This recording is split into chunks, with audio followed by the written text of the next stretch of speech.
Sound good? Okay.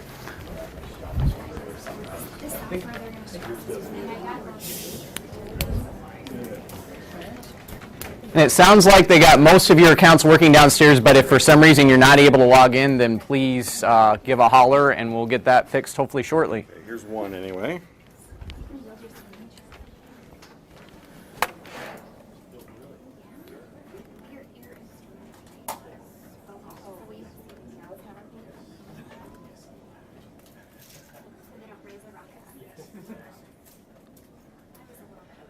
She said Sue tried to reset the password, but it didn't take for whatever reason. What? Amanda, okay.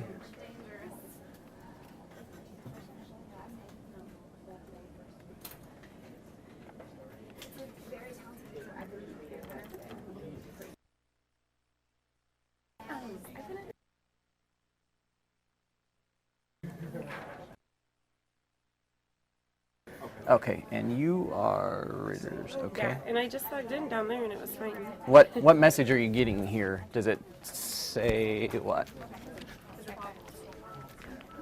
Hello everybody, my name's Matt O'Brien. I'm the Director of Technology for the district, and we are humbled and graced to have today with us Ron Moreland, who is over here troubleshooting an issue, who is the district's what's your title? Instructional technology dude, coordinator, specialist, something along those lines? Yeah. Tech boy. Tech boy. So if we have time at the end, we'll maybe show you his little tech boy costume. No, I won't put you through that. That's slightly traumatic. So first, I apologize very much for the confusion. Actually, that was deliberate. We were just a little concerned with you guys going a whole morning with information and then lunch and then just dozing off. So we thought we'd make you have exercise by going back down and back up again. No, I do apologize. Hopefully everybody here is a secondary, middle, or high school teacher, correct? Awesome. Okay, we're finally on track and only a few minutes late, so we're going to be okay.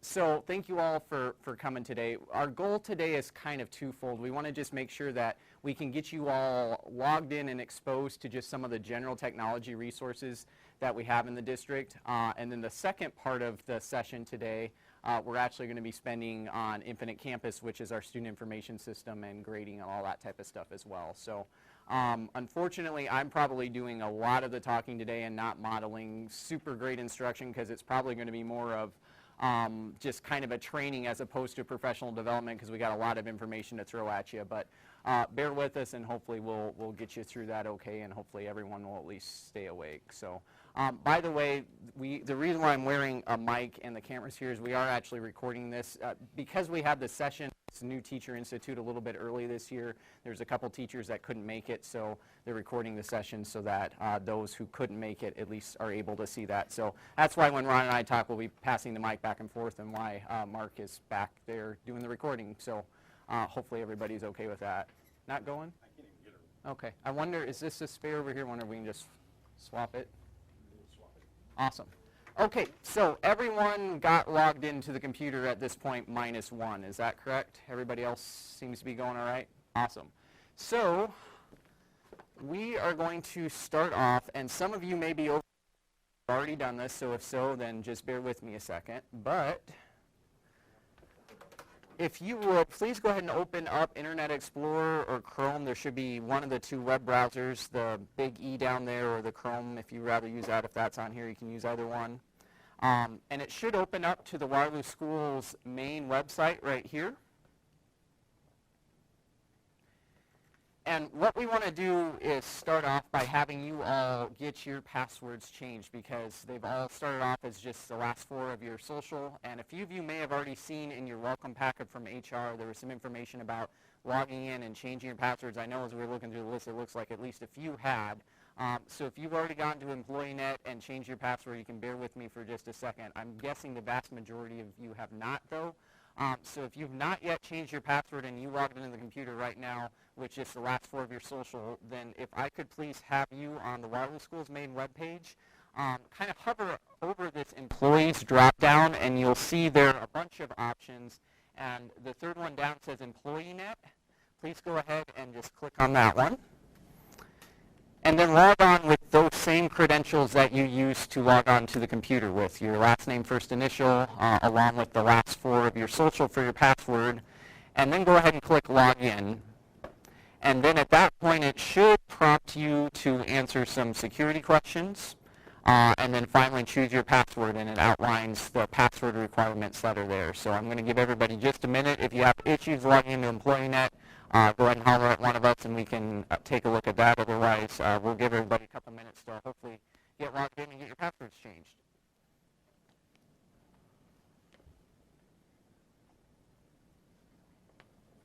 Everyone's logged in. If not, you can just pay attention to me for just a second. When you sat down here, and you may have already got some downstairs, so hopefully you didn't get two, we have two forms, two flyers that were at your seats when you sat down here. The first is an Infinite Campus confidentiality form.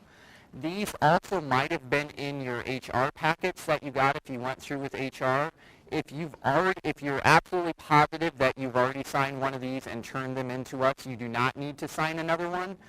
But if there's any question, we would much rather have you sign this twice than not at all. This is something that is required. Typically, we make sure that these are signed and on file before we even give access to Infinite Campus. Obviously, we wanted to do the training today, so we went ahead and got you guys' accounts already working in Infinite Campus. But we need to have one of these on file. If we don't, then we have to go through and disable your accounts until you actually have one of these on file. So if there's any question of whether or not you've actually already signed one of these, please just err on the side of caution. Go ahead and sign another one, and then on your way out, we'll go ahead and collect those before you take off. Yes, sir. And if we signed it and turned it in at the... If you did it downstairs, as long as you've done one of these, if you're sure you turn it, if you did it downstairs, you're good to go. It's just if you didn't do it downstairs, or if you haven't already done from your HR packet, please go ahead and do so before you leave. And like I said, we'll go ahead and collect those as we take off. The second flyer that you have is, we're trying to kill less trees this year and be a little bit more environmentally friendly. So in the past, we've printed these really long Infinite Campus manuals and some other stuff as well. And anytime you print something, you don't get, the color stuff, and the graphics don't look quite as good anyway. So what we're trying a little different this year is, rather than printing you guys the big Bibles of junk of paper that you're probably never going to look at anyway, we try to just kind of summarize all of the technology resources that we have available to you in the wireless schools. And the one thing that I did want to point out is, pens are here, back on the wireless schools main website. And you guys don't necessarily need to follow along with me here, because in just a second, Ron's actually going to have you do something within EmployeeNet. So if you already have something like EmployeeNet on your screen, just go ahead and stay there, and I'll just kind of show you visually where this is at. But on the Wireless Schools website, the one thing I really did want to point out is underneath, oh geez, yay.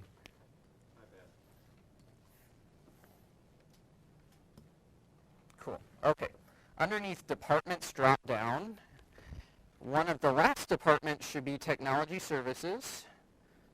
Come on. And if we go into that, then on the right-hand side of the page, there's going to be several boxes. And if you actually scroll down, wow, I'm a little off the screen there, aren't I? Scroll down to the box where it says Infinite Campus. There's a number of links there, and we're actually going to be using some of those links in just a minute.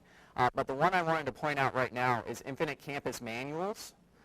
If you go into that, then it's actually going to take you to a page that has links for 4 different manuals, and we're going to talk about some caveats with Infinite Campus in just a second when we dive into Infinite Campus. But obviously, you all secondary teachers, you're going to have these actual manuals that should help you and should cover everything that we talk about today and more. And the one that you all are actually going to want to look at is the Secondary Infinite Campus Teacher Manual new instruction app. So if you go to that, it's going to go to a PDF. If you really want to kill some trees, you can obviously print it out. Otherwise, it's there that you can reference, bookmark, anything like that that you'd like to do so. So just wanted to point that out. This is something that in the past we've kind of passed out, but wanted to highlight that. And there's some other resources as well that we're going to talk about today, and some that we won't on that one-page flyer. So just wanted to give that a little bit of a notice before we move on.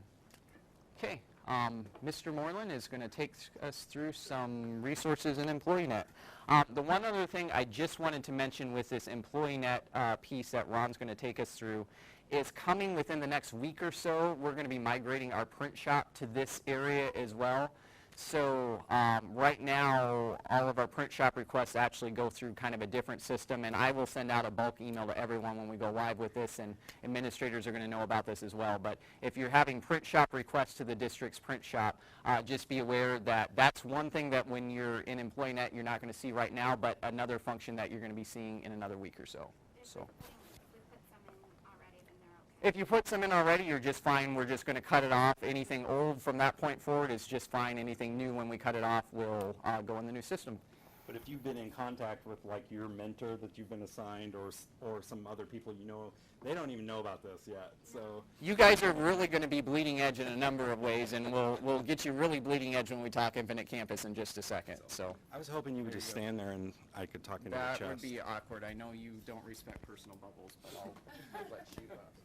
It's true. Be over here.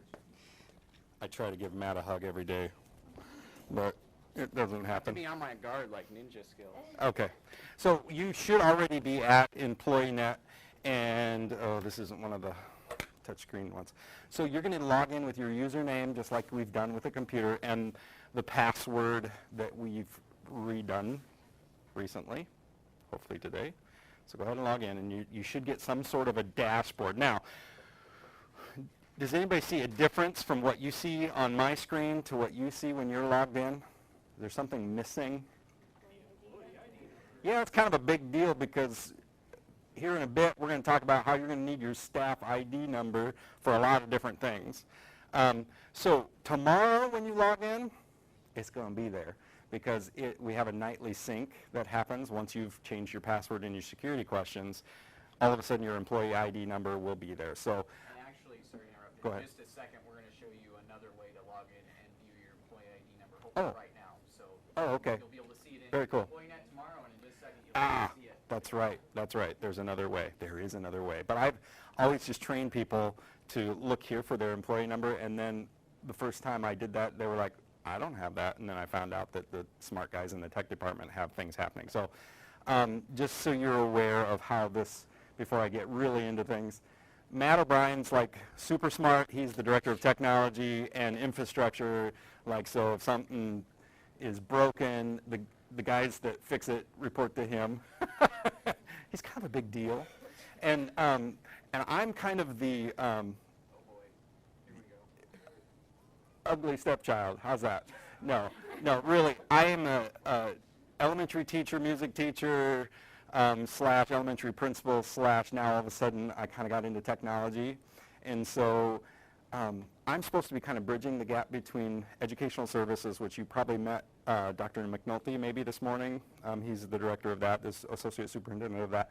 So I actually fall under his umbrella, but I kind of bridge that gap so that when there's, and the awesome thing about Matt is that his mom's a teacher at Becker Elementary, and so he's been around school. In fact, I think you've been here working for us virtually since high school. I'm an East High grad. I just kind of never left. So we have this awesome opportunity to have, because not always are the tech guys as supportive of educational technology, because it's all about locking people down and security and stuff like that, but he's very understanding of what teachers go through. So just, it's awesome that we have him, but I'm kind of trying to marry the two departments a little bit. So as we move forward, I'm just going to very quickly show you some resources, at least where to go. This is more of an exposure than a training at all. So you'll find that there's some menus up top. One of the menus is apps, and that's kind of where we've housed several things, and I don't know if we've even talked if that's where the print shop app's going to be or not, but for now that's where some of the apps are. There are actually some fun things that are rarely used in here. We created our own LuTube. See what we did there? So it's kind of a video repository of, it's not good when I have to say, see it, get it? But there's also this electronic thank you, like you can send people e-cards, like if you have a guest come and speak in your class, you can send, and it has the little Waterloo logo, and it kind of just pretties it up for you. That might be a way to do that. There's this really cool thing called, the John Deere, it's not John Deere, Veridian swap sheet. We kind of created our own internal one. Nobody uses it, and it's awesome. So I put a post in here just to show you that it's possible. And I need Pez. So if you click on it, I need you to, see, something's goofy with my display, but that's all right. So if you have any Pez packages, just send them my way to care of Ron Moreland at the ESC. And then I have this awesome Darth Vader. And it doesn't just distribute one little Pez, it actually kicks out the entire package of Pez, but anyway, and plays the song. All right, so there's a swap sheet. Apps. Where I really want to show you right now, field trips, if you're going to take a field trip, you have to actually apply, and you have to actually connect it to real curriculum. You know, for years we spent a lot of money on sending kids all over the place without really any connection to anything. So you'll find that process actually a little tedious. There's some requirements for field trips. Okay, all that to land on Teacher Toolkit. So go ahead and select Teacher Toolkit. I just want you to get your eyes on that. It's kind of an unassuming little filter that you get. We did our best to create a database because here's the problem. A lot of our subscriptions require a username and password, but it's not something we can just post on a website somewhere. So it's got to be behind your credentials, right? So so once you're logged in EmployeeNet, if you want to select your school, and here it's all high schools. I'm just going to go ahead and select West. There we go. Took a second. And what you should see is an unfiltered list of all kinds of educational resources that are either software or online. Most of them are online. Okay. I don't know if you're aware that the local AEA 267 offers us some awesome subscriptions to things. So if you want to, as you're looking down through here, we've tried to give you some visual indicators of what, you know, Swiss Army knife means it's probably cross-curricular. It could be used for things like iClipArt.com for schools. And Learn360 is our service for educational videos. And it's kind of the replacement. Have you ever used Discovery Streaming, any of you? Actually, Learn360 is really catching up and honestly has newer stuff in there. So don't neglect finding some great resources there. So just a second or two to, there's even driver's ed curriculum in there. One of the big ones that we usually point people to, in fact, I'm going to point you to it very briefly, but Pearson online textbooks and resources. Most of our textbook adoptions come with online textbook and resources. So I'm going to actually filter by subject. So I'm going to go ahead and filter by math. It makes it a little easier. Does anybody have an idea why I'm seeing math and Swiss Army knife? Use your noggin. When I filter by math, why? Well, there's the math symbol. That seems logical. But why do I have Swiss Army? Yeah, so it could be math, right? So we don't want to neglect those resources because math teachers could get something out of driver's ed. I don't know. There's probably issues with our categorizing, but that's all right. It's in there. So go ahead and play around in there. The access codes and usernames and passwords to get into that stuff are there. I'm going to, let me get my little sheet here. I think we're going to look at Pearson right now quickly. Yep. Any questions on the toolkit? My request from you is that if there's a resource that you have for your, can you imagine a school district our size, all the stuff that even schools have purchased, and that person has since left, but we still own it. And so just collecting all the things that are awesome resources, but nobody knows about them. So if you run across something that's not in here, let us know, and we'll get it in there for the betterment of all of us. Okay. So I'm going to go ahead. The way you use this thing to begin with, if you see a resource you like, in this case we're going to look at Pearson, you can actually expand it for more instructions. It gives you the login information. And I do need to tell you that you might as well just watch at this point because your accounts are in the process of being created. So by the time you come back, they'll be in. There's a recipe for a lot of our services. And every service requires different things for usernames and passwords. So I'd love to tell you that it's always going to be exactly the same thing for all these services, but it's just not. So you're just going to have to come here and until you get it memorized. But the link, the title of the service or the subscription is a link to that service. So if I click on it, it's going to bounce me to Pearson SuccessNet. Okay, and then I log in. And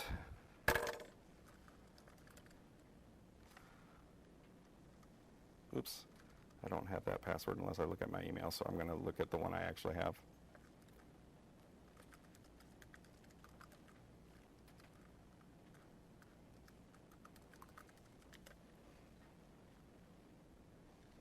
And in preparation for today, we had all kinds of stuff ready for you, and then Pearson decided this would be the week to change everything, literally everything, on the entire process in which you put, it used to be you had to have access codes from your textbooks, and you had to apply it to your account. Well, thank goodness Pearson has actually said, you know what, we're just going to put everything that Waterloo Schools owns in the accounts, and then you select them from a list, which is so much easier than it used to be. So actually be thankful, but this is all just kind of brand spanking new for all of us. So as you log in, this account actually has product assigned to my account, but as you log in, you should see for the very first time a button saying add product or add resources. That's not the case since I already have stuff, but if you click on your name and go to my account, it's going to take you to kind of your profile, but then also my products. And of course, this is our demo account, so we have like everything assigned.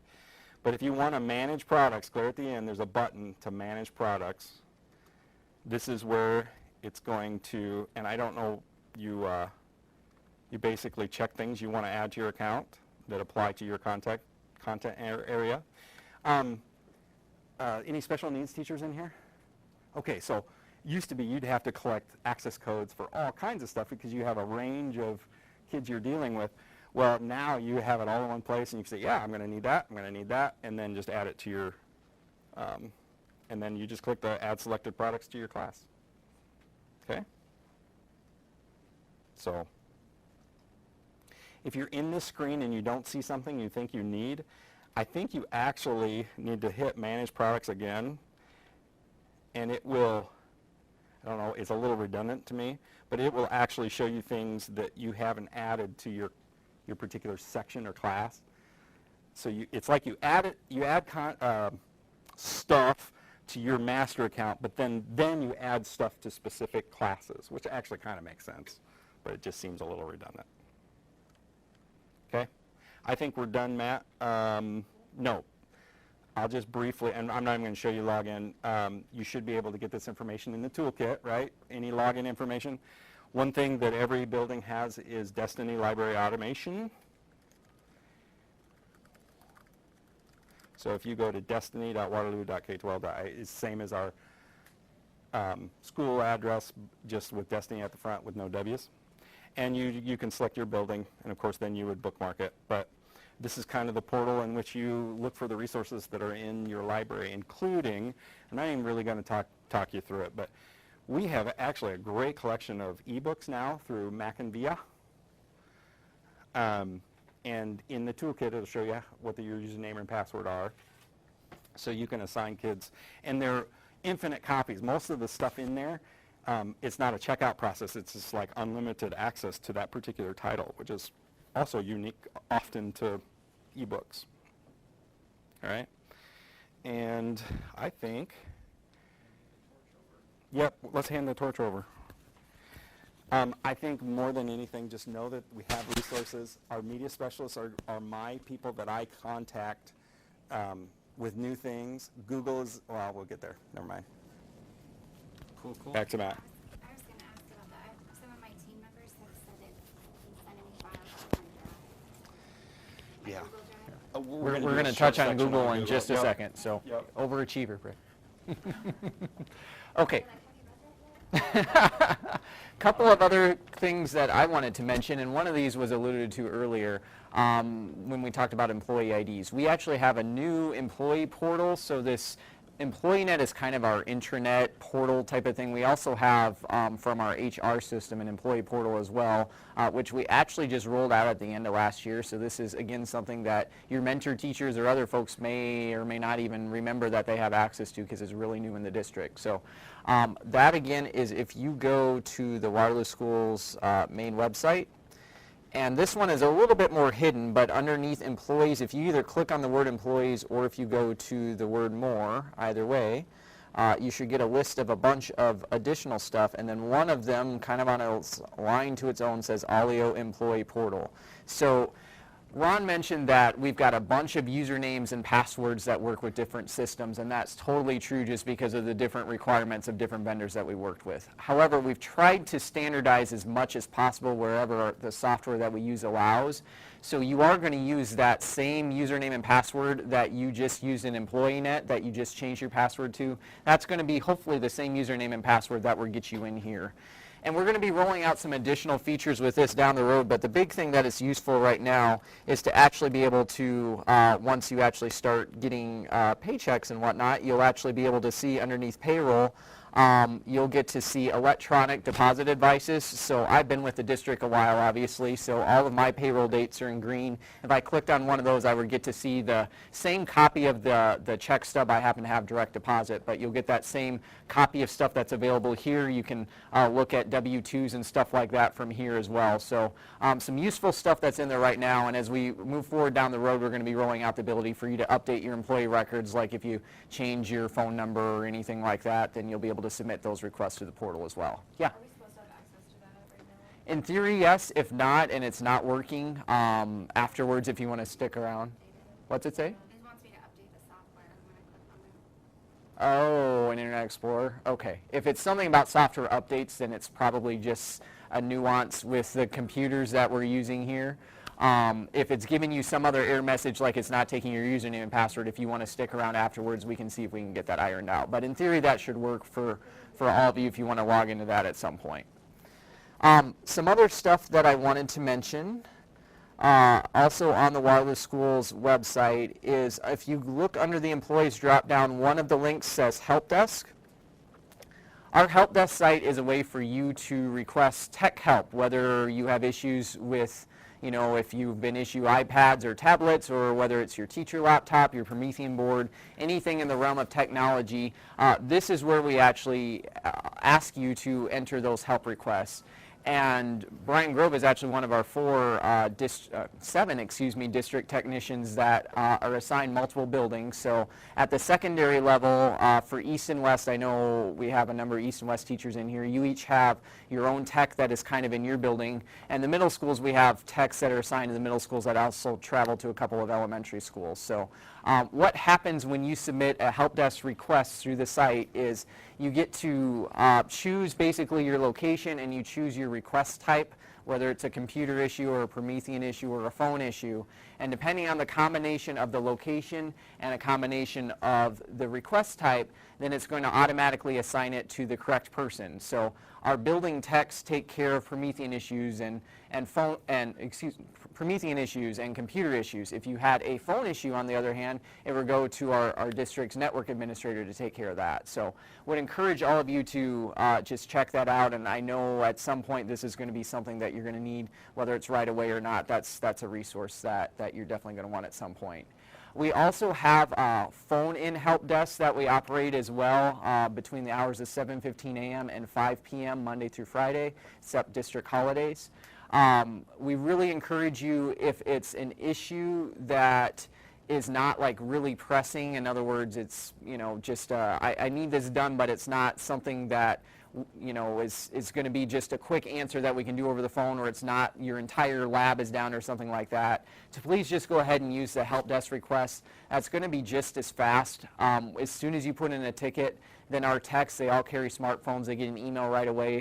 Not that they can drop everything and run to your room the second that a request is put in, because obviously, particularly at the beginning of the year, we ask for your patience, because lots of requests get put in at the beginning of the year as teachers come back and they forgot what happened last year, forgot accounts, or stuff just magically breaks over the summer during the cleaning process and things of that nature. So we always get slammed at the beginning of the year. But if at all possible, if you can use the portal to put in requests, that would be great. Otherwise, the phone line is there. If you just have a quick question that can be answered over the phone, feel free to call that. Or if it's a really urgent situation, like you have an entire lab full of computers that can't get in, something like that, then obviously go ahead and let us know through the phone as well. So the phone number, so you're all aware, if you want to jot it down, is internally within the district, we have 5-digit extensions. So you can call any phone in the district anywhere from any district phone by just dialing a 5-digit number. Whether you're calling from east to ESC or west, you just have to know that 5-digit extension and dial it in. So the 5-digit extension for the help desk is 10158. Again, 10158. The external number, if you're calling from a cell phone or calling outside of the district, is 433-1858. Again, 433-1858. And that's, again, if you've got urgent stuff or quick questions, feel free to give that a call. Otherwise, if you're just calling with like a Promethean issue or computer issue, really all the folks in a lot of those cases are going to be able to do on the phone is to go ahead and put in a ticket for someone to stop and see you. So it's probably just as fast for you to go ahead and just log that request yourself. But we do have both those options available for you. Wanted to mention a few other things. Email, so you all have email accounts now. If you're able to sign into the computer, then that username that you signed into the computer, which for most of you is last name, first initial. Some of you have like a 2 or a 3 after that if we already had someone with the same last name, first initial in the district with that. So that's the first part of your email address. The second part of your email address is actually, we have 2 of them. One is the waterloo.k12.ia.us, so mine would be o'brienm@waterloo.k12.ia.us. What we tried to do, because that's obviously a mouthful and lots of dots and really, really easy to mess up. So a couple of years ago, we actually added another, it's called a domain, another set of domains that will also come to the same place. They can be used interchangeably, but the other one is waterlooschools.org. So my address that I'll just type up here just so you can see it would be o'brienm@waterlooschools.org, or like I said, the same thing would work at waterloo.k12.ia.us. But this is obviously a lot easier to see. So if you're giving anyone your email address, it's your username at waterlooschools.org is the easiest way to go with that. We're going to talk in just a little bit, as was alluded to, about Google accounts, which are slightly different than this, and Ron will entertain you with that.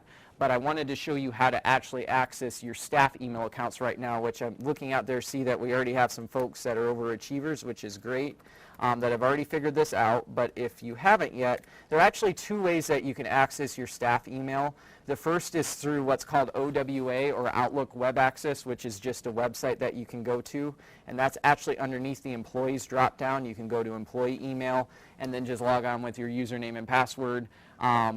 Same username and password that you've used, same password that you've changed it to, so that's about the 4th thing now that we've gone through that uses those same credentials, the same username and password, and you'll get into your email from there. The other option is all of your computers, when you're issued district laptop computers, will also have Outlook 2010 on them, Microsoft Outlook 2010, and you can set that up as well.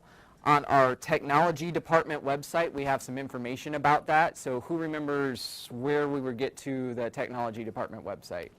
Anybody awake? Homepage, departments, technology services. Awesome. Yep, you got it. So if you go to the homepage underneath departments, tech services, if I had candy, I'd throw some to you. I should have been prepared. Then we have info on email there as well. So you can use either or, and the cool thing is anything that you set up in your Outlook will be reflected on the website access on OWA and vice versa. So if you set up a bunch of folders, move email them around, all that type of thing, they both sync, they both access the same system. The advantage to Outlook is it has some additional features. You can do calendar sharing and a bunch of other stuff as well. So you can use either or, and you can use them interchangeably, but both options for email.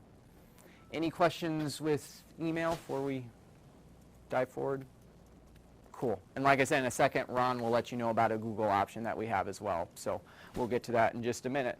Other thing I wanted to mention to all of you is what else your network account can actually access. So all of you, if a few of you might have already gotten issued a laptop, but we issue laptops in the district to all teachers. Those will be issued at your primary building. And those will be available on or before August 14th. August 14th is your first official contract day, that Thursday that all teachers are back. Some of our techs have the laptops ready to roll ahead of time. Others, just because of some movement and whatnot, won't have them ready until that actual date. But if you haven't gotten a laptop, those will be available by August 14th, that Thursday, from the building that you're actually assigned to. So on all of our laptops, when you log in, one thing we do is your My Documents folder, or the Documents folder, which you know is kind of the default place that you save to on a computer, that actually is automatically backed up to the server. So we really encourage you, if there's anything that you want to save that you're not saving in the cloud or somewhere else, if you're saving it to your computer, don't save it to a desktop or random places on the hard drive or anything like that. If you save it to your My Documents, then it's actually backed up to our server. That way, if your computer dies, and it can absolutely happen that the hard drive dies, many cases our techs can perform miracles and get them working again. Some cases, if the hard drive is truly dead, there's not a lot that they can actually do. And in that case, as long as you've saved it to your My Documents, it's all backed up and it's good to go. The cool thing is then when you actually save, you're actually saving to the server when you save to your documents. However, your laptop kind of does this funky thing behind the scenes and does what's called this synchronization process. So if you leave the district and use your district laptop at home or Panera or wherever you're using it, even if you don't have access to the Waterloo Schools network, you'll still have access to all your documents. You can still open them and work as normal. Then when you get back to the Waterloo Schools, whether it's your main school or anywhere on the Waterloo Schools network, all of our buildings have wireless pretty much universally at pretty much every part of the building. So anywhere within the Waterloo Schools, you should be working online, and then as soon as you get back, then the computer will just automatically, behind the scenes without you really even seeing anything most of the time, synchronize your stuff back again. So just the encouragement to please go ahead and save to your documents if it's something that you care to not lose. That's a pretty important thing. Even parking lots on weekends. Even parking, yeah, it's honestly an option. We've had some people that, for whatever reason, and in a second I'll show you some other network resources.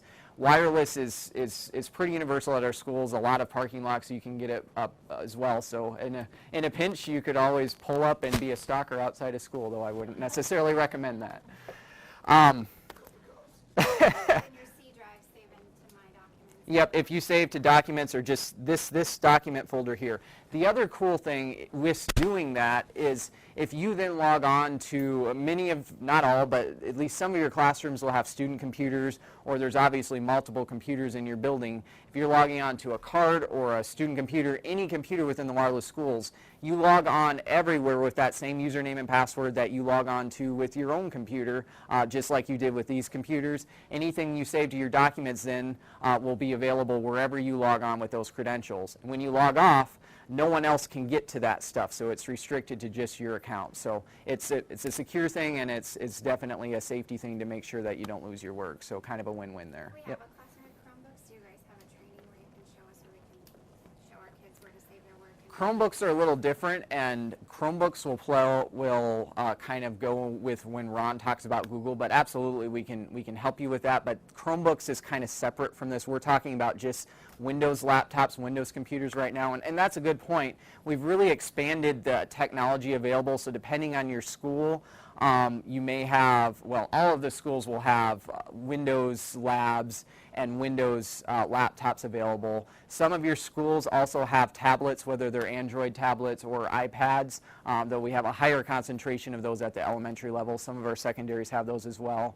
And quite a few of our secondaries, pretty much all of our secondaries, minus West doesn't have as many, but all of the others have a decent amount of Chromebooks and Chromebook carts as well. And when Ron talks about Google, you'll get filled in with that a little bit more as well. So. Login question. Uh-huh.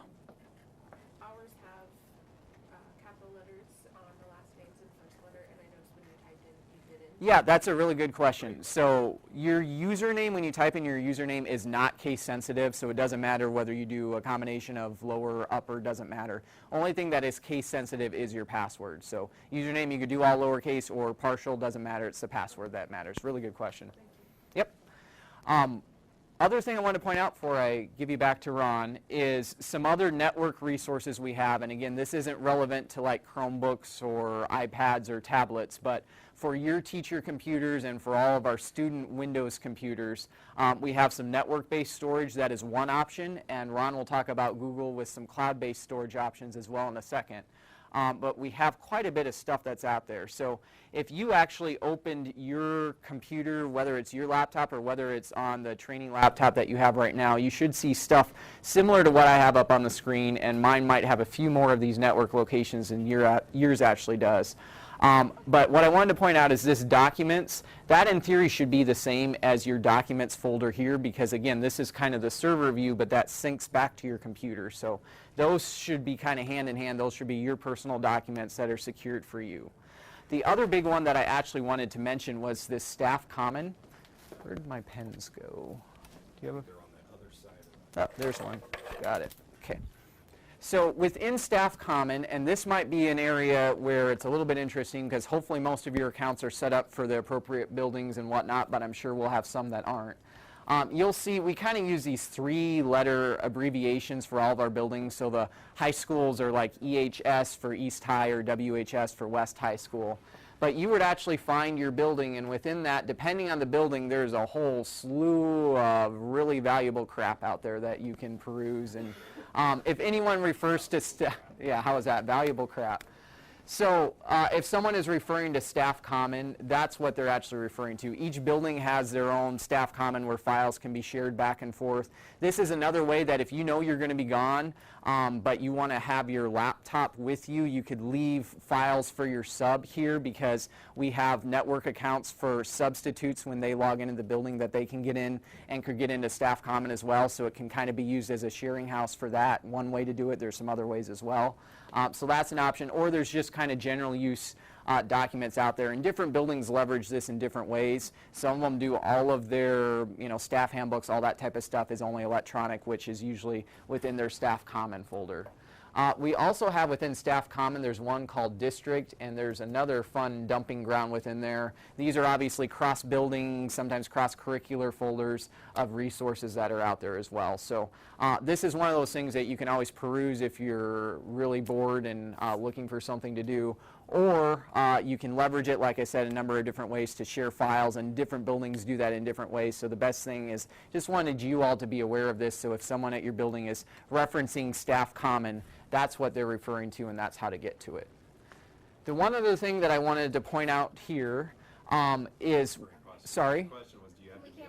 can't do it from home. though. Yep, that is the great question. You cannot do this from home. So that is the one big downside to Staff Common, is unlike your documents which sync, there's so much stuff on Staff Common, your computer would die if it synced to that. So this is truly only available within the Wireless Schools Network. And we're talking about different options for that, and we may or may not move some more stuff to the cloud, which the cloud, if you're not familiar, is like internet, like Google and stuff like that. But for right now, it's only available within the Wireless Schools, or at least within wireless range of the Wireless Schools. So back to if you want to be a stalker and hang out outside of a building on a weekend, if you can't get in with your laptop, that probably suffices as well. So good question. Other thing I wanted to point out was students and student comment. So all of our students, last year was grades 6 through 12. We're actually moving to grades 3 through 12 this year after some board policy changes, have network accounts and email accounts with the Wireless Schools. So their network account is actually, their username is their student ID number, and their password starts off as their first and last initials in lowercase letters, followed by their 6-digit birthday. And if you didn't get that from me, it's also on our Wireless Schools technology site. It spells out that recipe as well. So if you forget what I said, or kind of clarification on what 6-digit birthday means, that spells it out on our Wireless Schools tech site. But we have reset passwords every summer. We automatically go through and reset passwords for all students. So if they changed their password last year, it's been reset again. They log back in with their ID number and then that password recipe that I mentioned. Based on teacher feedback, we used to just start with a temporary password of their initials and then force the students to change it. Teachers really didn't like that because kids were then changing and they had to deal with password resets when they didn't memorize it, that type of thing. So some schools have made a policy to tell students not to change passwords and just keep it at that initial recipe of the initials and the birth date. So depending on your schools, particularly most of our middle schools have tried to adopt that as well. We haven't forced, they have the option of changing their password if they kind of know what they're doing, but we're no longer forcing the password change, so that's kind of different within your building depending on what they've decided to do with passwords. But they all have access to log on to the computers. They also all have email accounts, and we'll show you when we get into Infinite Campus how you can look up what their email account is. And then when Ron talks about Google in just a second, you'll get to see how they would actually access their email accounts, which are Gmail or Google accounts, which you'll see that in just a second. So when students save to the network, it's the same as all of you. So if they save to their documents, it's saving to the server. So if you've got a lab checked out or a laptop cart, whatever, you don't have to make sure that a kid's assigned to the same one as long as they're actually saving to their documents. Then regardless of the computer they log into, that same work is going to be within their documents. So that's kind of a cool thing that hopefully helps with some of those things. Do we have access to all those, so if we just wanted to grade? Yep, there's a ton of options that you have. Good question. There's a ton of options that you as a teacher have to view student work. And one of those is you as a teacher, if you go in the Students Drive, you have a big long list and they're by ID number, which is obviously a little cumbersome, but if you know their 6-digit ID number, you can just start typing it in and that would actually, go down the list to that particular ID. Then you as a teacher have read-only access to all of the student folders. So you can't change anything here, but you can view any student work at any time. So that's one option for viewing student work. A second option is, like we have Staff Common, we also have Student Common. So if you go into Student Common, again, just like Staff Common, it's organized by building. If you went into your building, then in a lot of these, and depending on your building, some have requested that we just set all teachers up. Some has just been kind of on a request basis. But we can set you up a folder within here, and we can then within that folder have typically what we would set up would be a files folder, which is a place where you could leave files for your kids. The kids can't change anything from there, so if you wanted a template for them to start with, you could drop it in files. You have full access to the folder. The kids only have read access, so they can't change anything. And then Dropbox, we can create Dropboxes for all of your periods where you have full access to these, but the kids can't open these. They can only drag work to them. So one option of submitting work that's there. We have some additional options with Google, which Ron will talk about, and some additional options also with Infinite Campus, which may be even better than that, depending on what you're wanting to do as well. So this is kind of the old school method that a lot of teachers still use, and like I said, we've got a couple of newer options too that we'll go over a little bit later. So that's student accounts in a nutshell. And We'd have to grade them at school then, because we wouldn't have access to this. this stuff, this option you would. The other two options are web-based, so the other two options you could get to at home. Yep. Okay. I will pass it back to Ron. Great.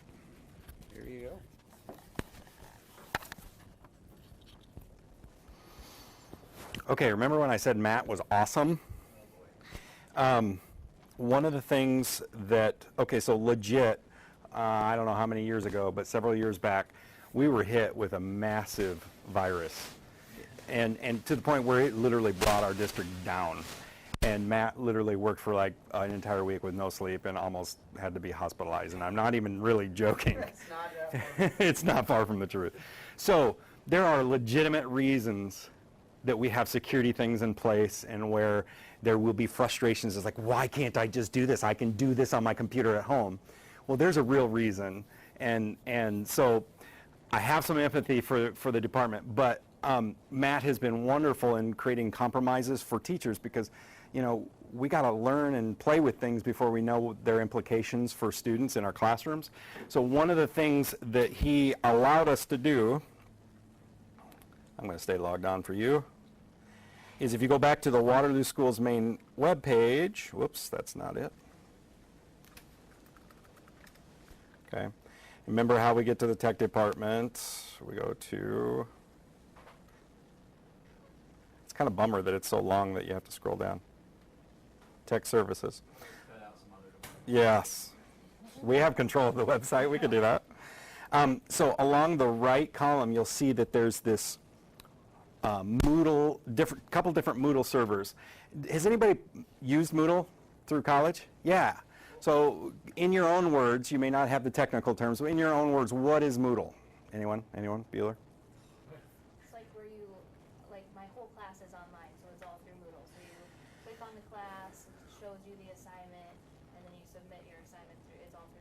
Yeah, and it's usually secure, so it's behind a password, so only certain kids can get to that particular. So it's a portal in which you can have like online forums and that kind of thing. It's a pretty cool tool. Well, one of the tools that we have in our Moodle 2 server is a little mini course, and when I say mini, I'm telling you, most of you can probably finish this in a half an hour, on getting admin rights to your computer. Not to any computer in the district, but your laptop that you will get provisioned. And that will enable you to try some things. But it also, we found that a lot of our issues with computers and that big outbreak, well, a lot of times, because if it says, hey, click here for a free, you probably shouldn't click there, even though it says, it promises you $1,000, you would be shocked, and that seems like common sense, but there are some spam that gets through our filters that look as legit as can be. And so it's just a little mini course that kind of talks you through some savvy things to be looking for so that you aren't the cause of the next outbreak, okay? So what you can do, good news here, another one, is that 5 now? Username and password, any guesses? Yep, same one. The first part of your email address minus the @ blah, blah, blah, and then your password you just set today will log you in, and you're going to need to then, once you're logged in, click on this link called Admin Rights, and then the one thing you're going to have to write down, there is an enrollment key, because I don't want everybody and their uncle to get in there, right?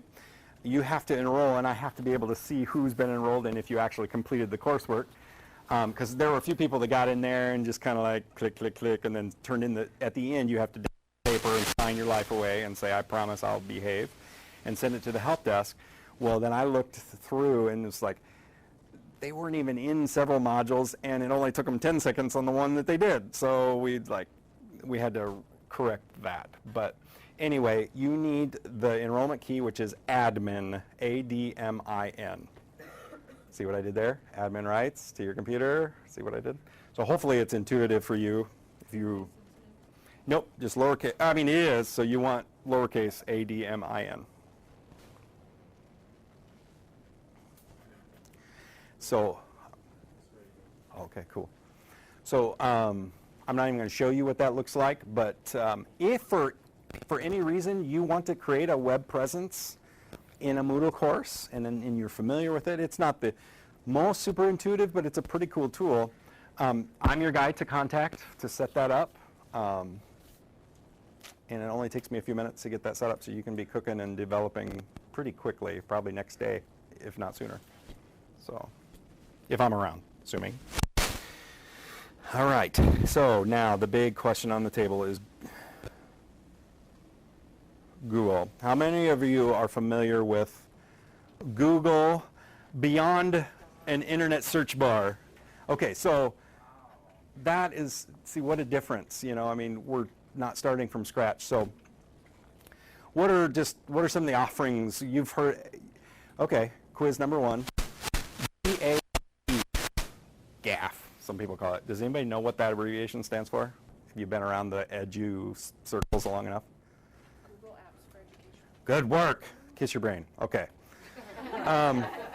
Google. Oh, that's right. I'm an elementary teacher, so But kiss your brain. So Google Apps for Education. So why is it called apps, plural? What does that mean? What's all that about? There's a lot of apps, and what's an app? I mean, seriously, there's times where people don't know, and that's okay. You don't know what you don't know. It's like an application, it does something unique, okay? All right, so we're going to keep moving. I'm going to talk to you a little bit about Matt referenced it. Okay, so I also find, and I apologize if this is insulting, but I'm finding regularly that people throw this cloud word around, and they have no idea really what that means, and I found out from some, this is a little stereotypical, but some veteran teachers who just shut down as soon as they heard cloud because they didn't know what it meant. And so, in your own words, what does that mean to you, cloud? It's in the cloud. So she's talking storage, yeah. Like a virtual space that you can access pretty much from any device. Yeah. Yeah, so it is a little nebulous, but basically there's Google has these servers. I mean, so somewhere there is an actual physical server out there, right? But yeah, probably in Belgium. And so what happens is our interface is completely online, so it's often very device agnostic, meaning it doesn't really matter as long as we're internet connected. We can pull up what looks like a Microsoft Word document, but I'm not running any software. It's all coming from the internet down to me, okay?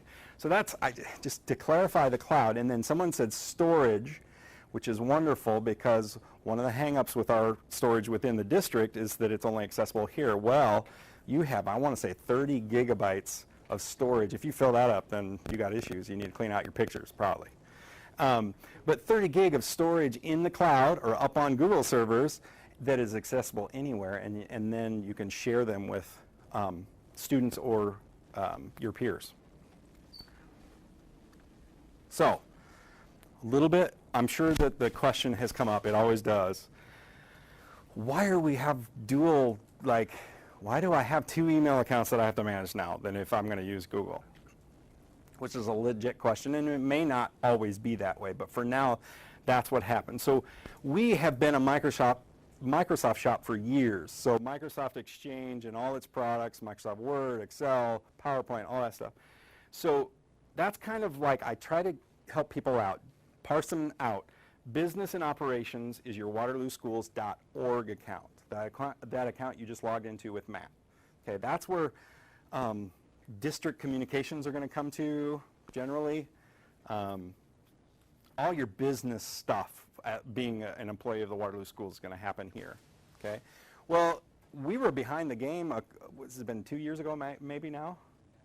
You know, teachers are saying, "Hey, why don't our students have email accounts?" Like several districts around us have been doing that for years, and they go clear down to like 2nd grade with email accounts.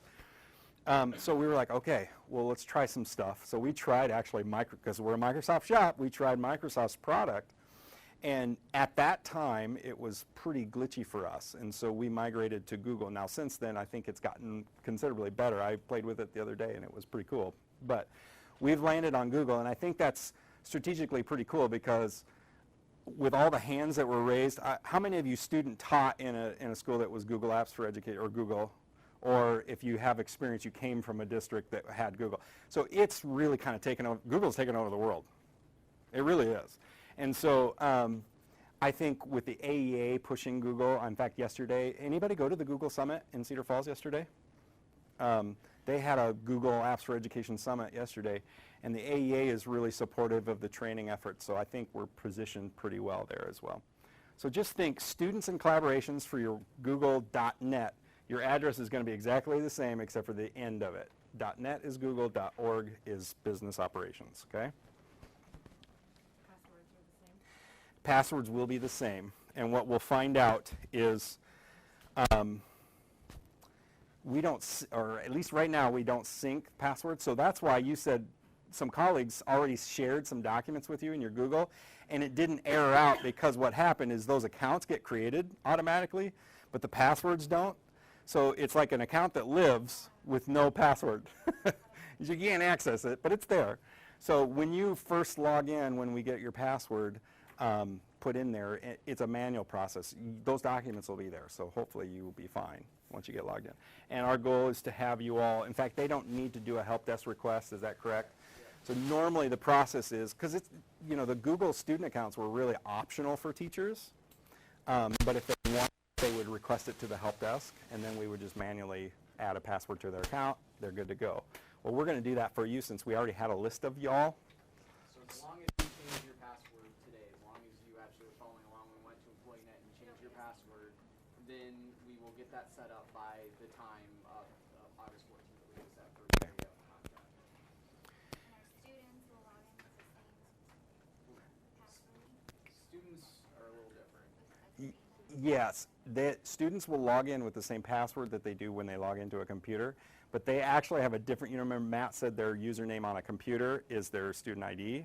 That's not the case with their email address. It's actually, we decided having student IDs in a very public way on an email address was probably not a good idea. So they actually have some recipe, it's actually their first name and some last initial. It's like opposite of us. And then if there's already a Ron M, then it's Ron M1, and then, you know, et cetera, et cetera. I will show you how to look those up a little bit later. Yep, in Infinite Campus. Did you have a question? Yeah, if we already have a Google site with another school, how easy is it to change, just to switch it over to your? If you have ownership of that site, Yeah. there should be a way where you can actually go and basically make save it as a template and make a copy, and then repurpose it for your, when you get to that point, I love that stuff, so that's what I do. So get with me and we'll get it transferred over. No sense reinventing the wheel, but if you still have access to that site as an owner, yeah, absolutely. Share it with yourself, yeah. Oh yeah, and then make a copy. Yep, see?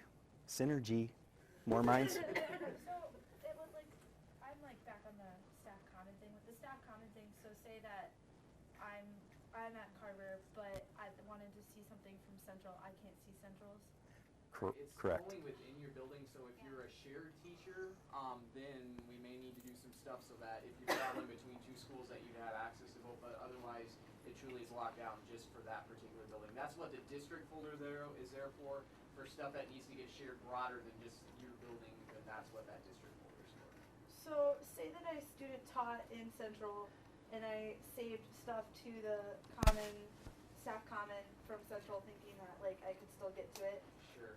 Is there any way I can still Yeah, go- absolutely. Just put in a help desk request, and we'll just copy that over, maybe just to your folder, and then you can put it wherever you want from there. Yeah, that's an easy hurdle. Yep. Okay, thanks. Yep. So final thought, any other questions kind of like along those lines? Yeah. If we like just the format of Gmail, can we use this? Can we sync the accounts so that we can basically use Gmail as our email? I think it's being done. That was never the intent. It was really, okay, so anything sent to your Google.net account, if it's set up correctly, it's supposed to auto forward to your .org account. So in essence, you sort of kind of use them both that way. I don't know, Matt, do you have any, like, Yeah, the Fill us. preference is we're trying to steer people to still use the .org as primary. So like when your your address is publicized with parents, et cetera, through Infinite Campus Communication, all references those .org accounts. So, like Ron said, I think we probably have some teachers that are doing both, but the idea was that the .net was for students, staff have it so they can see it as well. Stuff isn't forwarded to .org, so that's the primary account.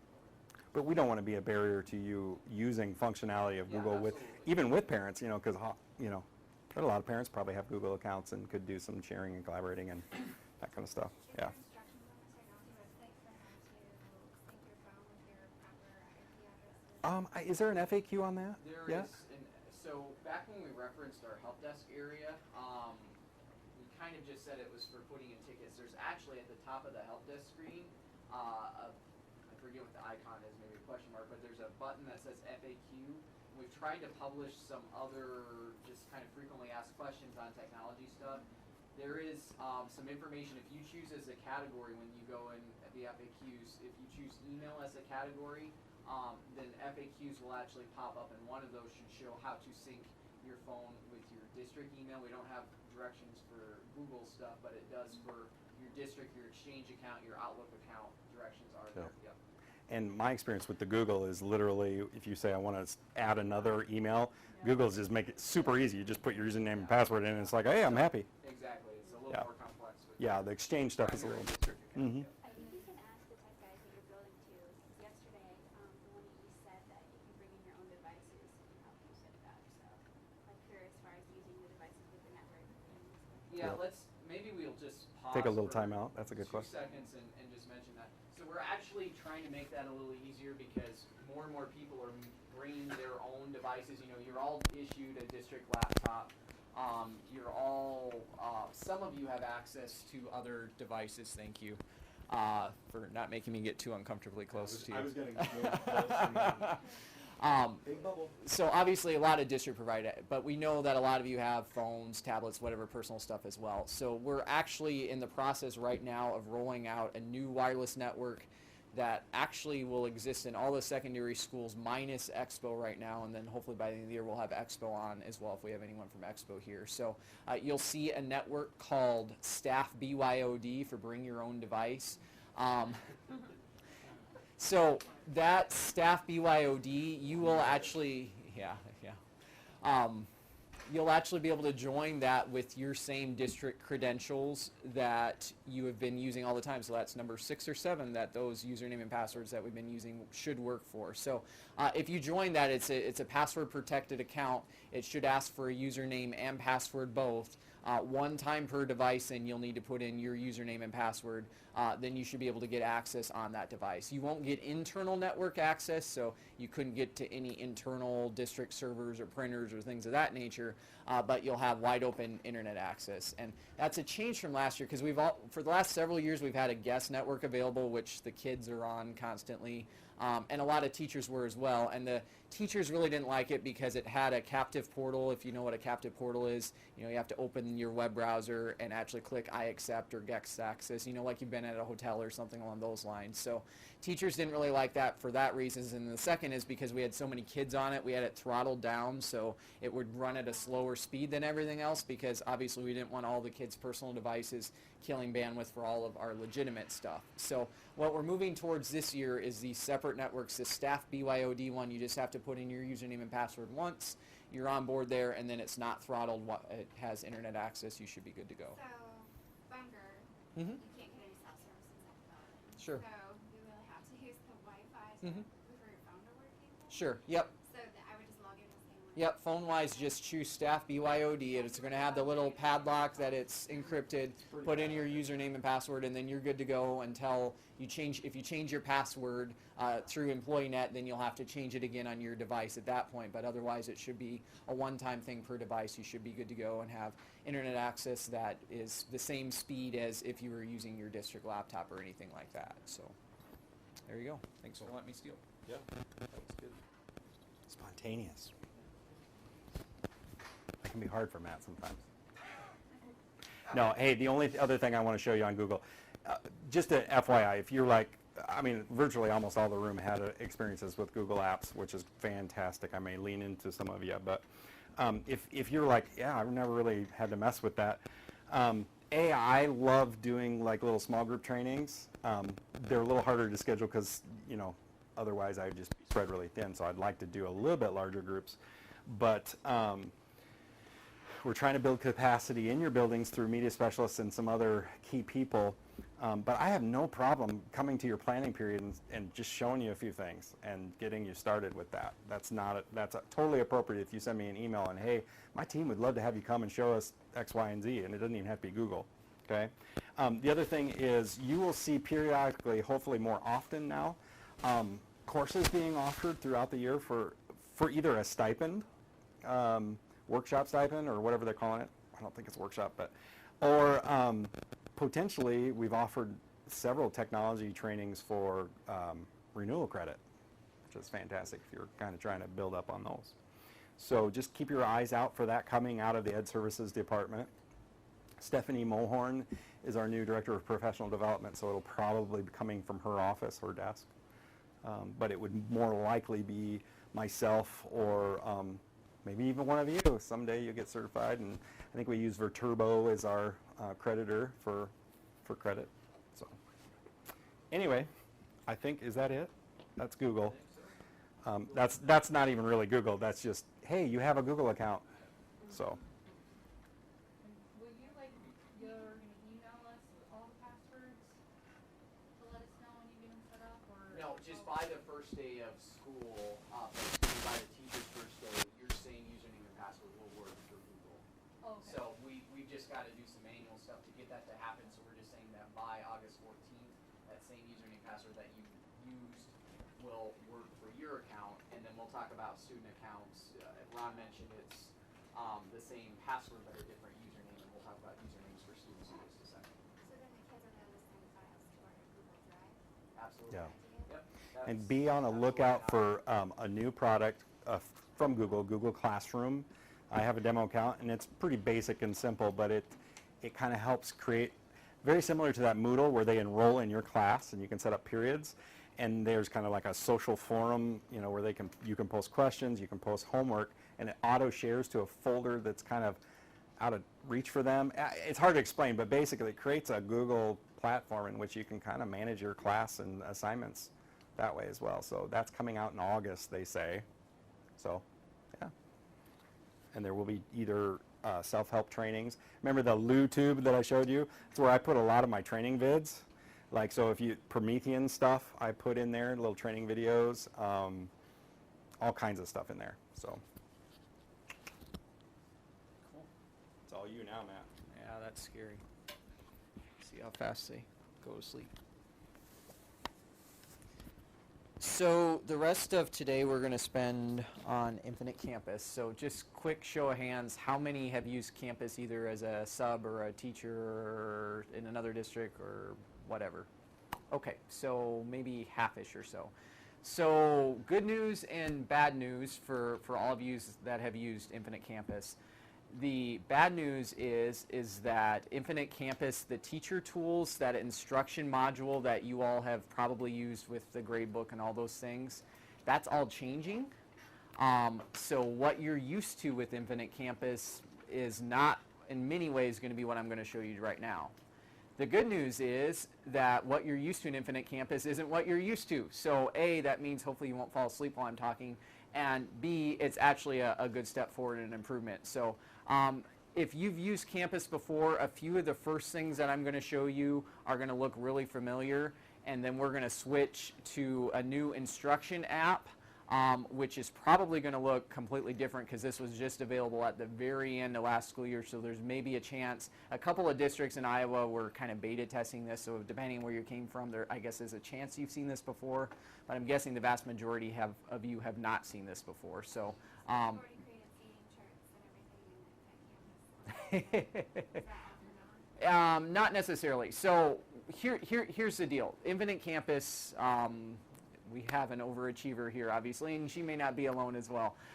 There's an instruction app in Infinite Campus that all of our teachers here have been used to for a number of years. And if you came from a campus district or student taught here, you've probably gotten to know that as well.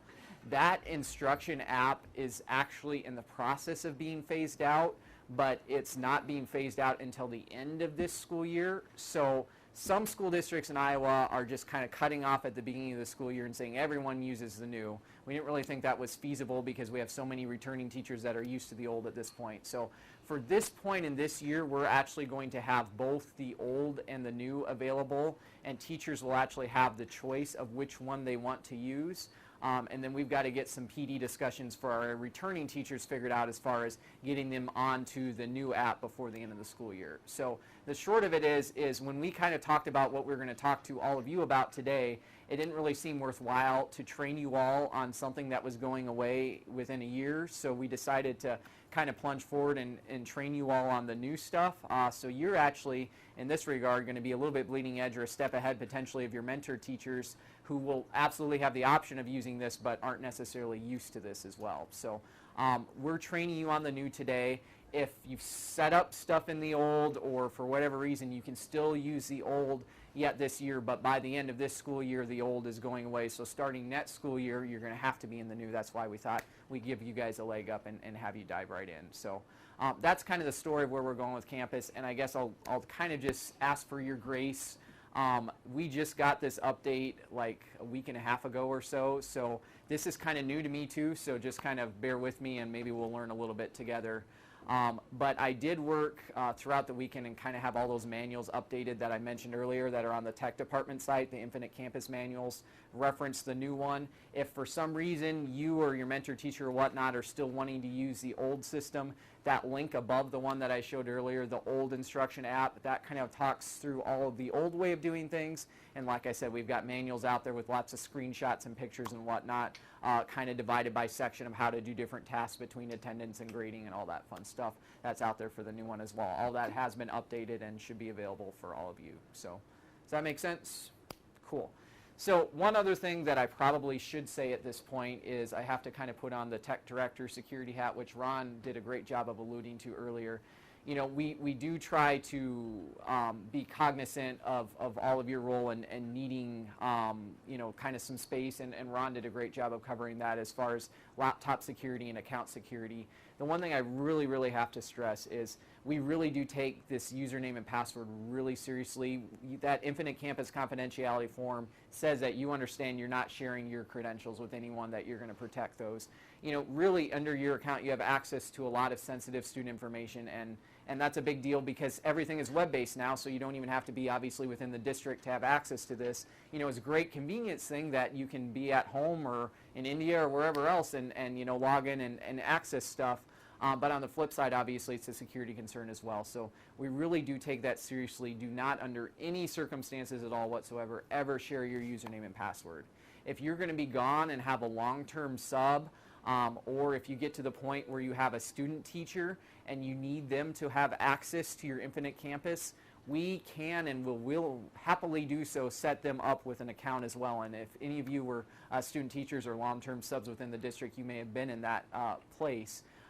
But there are actually forms that your office should have that if you're in that type of an environment where for some reason someone needs access to your stuff with campus, just fill out the forms and we're happy to get accounts created and get them set up so they can have access to your grades, that type of stuff. But we really do need you to keep your credentials, your username and password confidential. And as you see, we've now, the Infinite Campus I think is the 8th thing that we've hit today that you're going to use that same username and password. So we have some other systems that we weren't able to standardize, but that username and password, your last name, first initial with the password you just changed it to, that is something that we use in quite a few stuff, so we really do need to make sure that we protect that. So there was my soapbox on security. Thank you for not falling asleep or anything like that during it.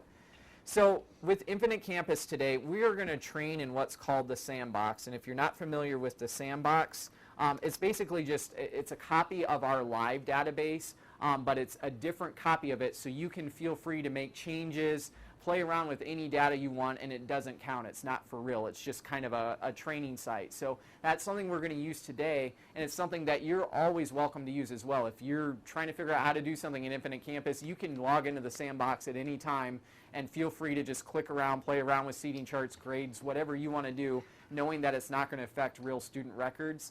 The only caveat with that I will say is that we periodically refresh the Sandbox, meaning we wipe it out and copy the live site over. So at any point in time, for whatever reasons, whether we're doing a training or we're testing something, your stuff in the Sandbox may get wiped out because we need to like I said, train or test or do something along those lines. So the link to Main Infinite Campus, and if you're feeling really brave and you're wanting to follow along and actually get your grade book set up today, I am going to walk you through that process. So if you want to use the live site, you can.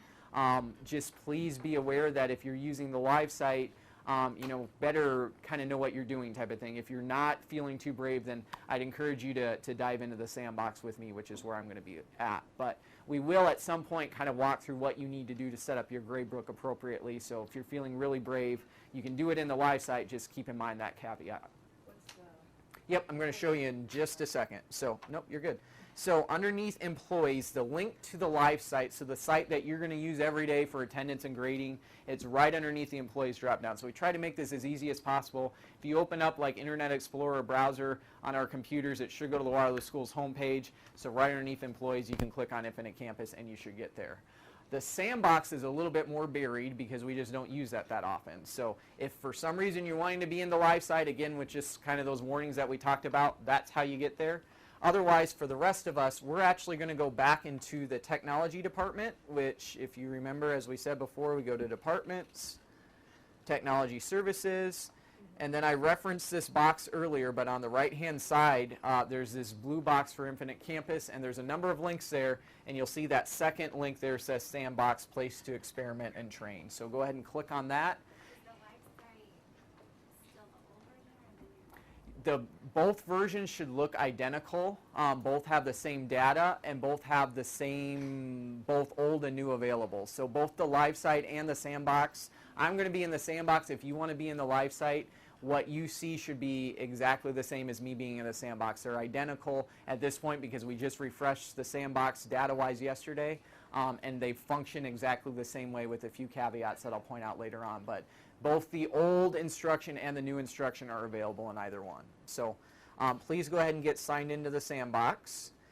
And my question then to everybody is going to be at the top of the screen, whether you're seeing a secondary school here. So in theory, at the top of the screen up here, if you're in the sandbox, it's going to be an orange bar. If you're in the live site, it's going to be either green or yellow, I forget which. But in theory, it should have, it should say 14, 15, and then your school, West, East, Central, Hoover, Bunger, Carver. I know we have one person that doesn't appear to be the case. Does everyone else at least have a secondary school showing there? Okay, taking silence as a good thing. Ron, can you get her logged in with this account as both the username and password capital T? Thank you, sir. Okay, so I need to point out another caveat for those of you that are in the sandbox, which I think the most of you are, which is probably a good thing. Your schools are all in different points of scheduling, and some of you have just gotten hired, some of you have been hired for a while. So some of you are actually going to dive in and see your actual classes, though they may not be final because scheduling is still taking place, so you may lose some kids and gain kids, that type of thing. Some of you aren't even going to see your classes, you're just going to have a random class assigned. What we tried to do yesterday was to go through and make sure that everybody had at least one class that you could train with. So if your school already had you assigned to classes, then you're actually going to see your classes. If your school hadn't scheduled you into classes yet, we tried to just go assign you a random class and just put some random kids in there just so you could kind of see what it looks like. So just had to throw that caveat out. Depending on which camp you fall into, you may or may not actually be seeing your kids in your classes, just depending on where your building was actually at for scheduling. So just wanted to throw that out there. So we're going to kind of go through two different screens with Infinite Campus. There's still some functions as a teacher that you're going to do that are kind of through what I'm calling the old interface is. Notably, you're going to see a lot of student information still through that way. You're still going to do behavior referrals through that way. And then I also need to show you a contact log, which is in that piece as well. So we're going to hit all of those, and then we're actually going to then jump into the new interface for the new instruction app, where we'll talk about attendance and grading and all that fun stuff. So for those of you that have used Campus before, you might be slightly bored during this first part. If you already know all this and want to multitask and jump on email or something, you're not going to hurt my feelings. I will ask that when we dive into the new instruction app that you kind of join with me again. So just wanted to point out a few things, just kind of how this screen is divided. And depending on what district you were at last year, even this might look a little bit new to you because 3/4 of the way through last school year, Infinite Campus had an update that even changed the look and feel of this. So if this looks different to you than what you did before, some school districts took that update last year and some haven't taken that update until this summer. So this may look slightly different than what you're actually used to. So just kind of pointing out the different pieces of the screen. This is kind of the main screen here where we can post notices as a district. You see, whenever you're in the sandbox, it's going to have in big red letters reminding you that you're in the sandbox. We also have a note out there reminding people to change that have been here last year to make sure that they have 14, 15 selected for the school year so they're not seeing last year. The other important thing that we will do here is grading windows. When it comes time for grading, there's finite grading windows that you have, like a week or something like that for midterms and quarter or semester grades to actually submit your grades. We will usually advertise, well, we'll always advertise when the grading windows are open and when they're closed in this window as well. So a lot of your schools, you may have even already gotten them, will actually send you, there's an assessment calendar that kind of shows what the windows are. We will remind you of the most current one when we open it. We'll put a notice here, and then we'll put within that notice the date and time that that window actually closes, which is your grading deadline as well. So useful thing to watch out for there. There's this process inbox down here which nags you to take attendance among some other things. We're not really going to use the attendance piece here because this will take us to the old attendance system, and like I said, in a second we'll dive into the new instruction app and look how to take attendance that way. Up here I mentioned that if by chance we have anyone that has multiple schools, if you're a traveling teacher that's been assigned multiple schools, this drop down here would allow you to actually then change the school year, and you actually should be able to look at past school years. You can't change information from past school years, but you can look at past school years. And then if you had multiple schools, you'd be able to change between the schools there. And then this also is how you can change between the sections that you're teaching. Though, like I said, in a second we're going to dive into the new instruction app and actually see how to choose your different sections there. So one other thing that I should point out here, this log off button, obviously very important with security, and make sure before you close your web browser that you actually hit log off, because if you don't do that and just close the web browser, you freeze the server for everybody. You guys awake? That doesn't really happen. Okay.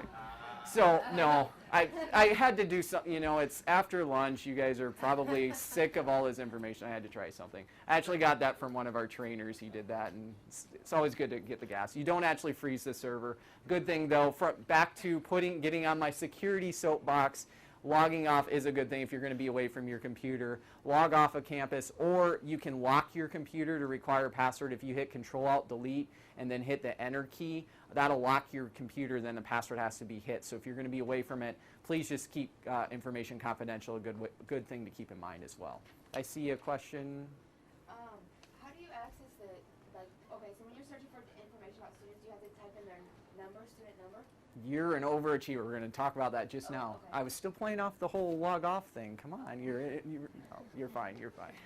So that's actually where I was going next, is actually viewing information about kids. So if you click, right now we're on the index tab, and the index tab, you see all these arrows. If you click on those, then they kind of expand from there, and there's the different menu options there. I'm going to right now actually dive right into the search tab, and I actually want to search for a kid. There's a couple different ways you can search for kids. If you're searching here, you're actually searching by their name. You're starting by their last name. So if I wanted to see any kids that started with O apostrophe, which just happens to be my name, I can type in O apostrophe and see any kid and the apostrophe is actually a wild card, so it'll start with that, and then it actually goes into other O's as well there. You can also do any combinations of last name and first name. So if I wanted to see all kids at West High School whose first name starts with, let's just do M.A., I can do a comma, because I'm just leaving the last name blank by putting a comma, and by typing in M.A., then it's going to search for any kids with the first name that starts with M.A. So I get Maggie's and Marissa's and Madison and all that good stuff as well. So you can search by first and or last name there. If you wanted to search by student ID number or some other fields as well, that's what this advanced search does. And then that takes you to the box on this side where you have boxes where you can search for any number of things. We don't do social security numbers for obvious reasons, but you could very easily just put in and see all of the 9th grade males at West High by just clicking that, and now I've got a listing of all 9th grade males. So pretty easy and pretty comprehensive search option there. To view info about a kid, you just have to click on them, and then you get a bunch of tabs, and I'm not going to bore you through clicking through all of these. We do have images that come from their school pictures that will show on a lot of them. They may or may not be showing in the sandbox. I think the sandbox doesn't actually show the pictures. If you're in the live site and searching, most but not all of our kids should actually have an image that comes up. You've got a number of different screens here which you have access to. Schedule, pretty self-explanatory. Attendance, you can see their past attendance records. And this is where this drop-down would come into play, because obviously if I click on attendance now, I'm not going to see anything because it's the start of school year. We haven't started yet. But if you wanted to, you could flip to previous years to actually see previous year's information on these tabs as well. So that's why the heck you have this drop-down to see previous years, that then these tabs would actually start referencing those. Grades will be just the current year's grades, but if you wanted to easily see last year's information, that's what this transcript tab is at, and particularly for high schools. Middle schools, we kind of start to do some stuff with transcripting, but particularly for high schools, this is going to be an easy way for you to see all of your students' past grades and the credit they've earned, those type of things as well. Credit summary, quite honestly, is just a different way to break it down. If it were me, I'd be more interested in the transcript. Behavior tab is actually just a read-only tab that you can see the current year's behavior information. In just a second, I'll actually show you how to actually submit a behavior referral if you need to do that. Transportation, if they have bus information, that's going to show here. This is actually last year's information. We're still in the process of getting this year's busing information imported, but it's kind of a live link. So if the kid changes a bus within 24 hours after the bus garage updates that information, then it would be reflected here as well. So you guys have access to be able to look all of that up. We can't see stuff from other buildings, so if we have a 9th grade student, we can't see stuff from middle school or 6th graders. Right, you're locked down to just your building. If you're also a parent in the district, then the parent portal option is definitely the way to go, and we'll talk about the parent and student portal a little bit later on. But yeah, you are actually locked on. You have access to see all of the kids in your building, regardless of whether you actually teach them. But yeah, you're locked down to only being able to see the kids within your actual building. Is there a way to sort by test scores? You are just super advanced. If you don't care, let me dive through this, and then if there's like advanced stuff at the end, we can kind of dive forward with that. So, anything else on just general searching and whatnot? Okay, so the two things I wanted to show you on the old site before we go into the new. The first is going to be behavior. Inevitably, if you need to do an actual behavior referral, what you're going to do is on the index tab, you want to make sure that you click the arrow next to behavior. That should expand that behavior module, and then you can actually click on behavior referral. This is something that's also recently changed, so if you used Campus several years ago, this is going to look way different than it did back then. And again, this is the sandbox, so feel free if you want to play around. If you're in the sandbox, if it has the orange bar, feel free to actually click new. There's one box I'll tell you not to do here because it's a notify section that would potentially, depending on your administrator, actually trigger an email to them, but otherwise the record is not going to count, so feel free to play around with that. So we click the new button, and Campus kind of does some segregation in terms of separating the student from the behavior event. So Infinite Campus, and this is for state reporting reasons, the old way that this was done, you would have, or even under the paper system, you would have one referral per kid. Well, then if we were reporting to the state that there was a fight that was 3 kids involved in that fight, we would have to report to the state that there was 3 fights. Well, no, it was one fight. It happened to have 3 kids involved. So that's why Campus has it this way, is it's the behavior data is really split out, that we've got one incident, and that incident can have 1 or more students that are actually tied to it. It makes reporting for us and reporting for the state quite a bit cleaner. How many people here, have you guys gotten the PBIS talk yet, or have they done anything with PBIS yet? Some of you, so some yes, no.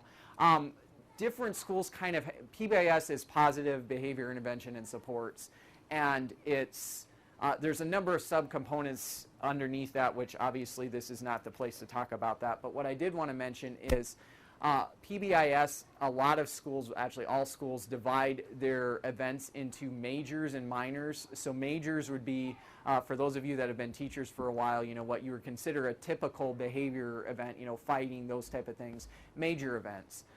Minors have different categories as well, and there may be a category that is both a major and a minor depending on the severity.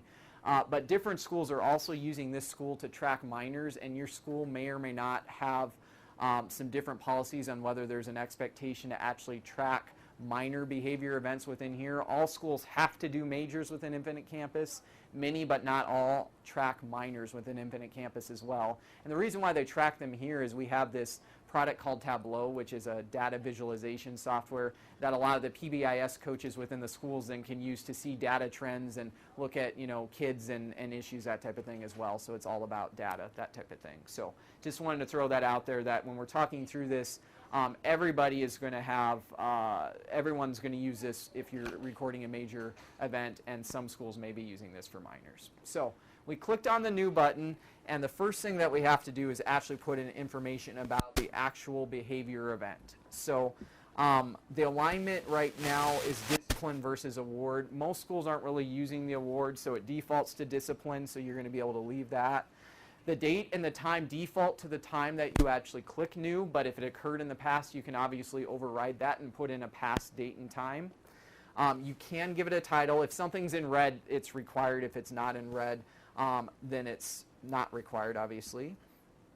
Location is really key for PBIS. That's something that campus doesn't as a required field that our PBIS and student services folks wanted us to make required because that's a big deal as they look at PBIS data. So you do have to put in an actual location. You can put in more information about the location. So now you have this details box. This is where it gets a little bit tricky, but in this details box, you're putting in information about the actual event. So you're trying not to put student-specific things here.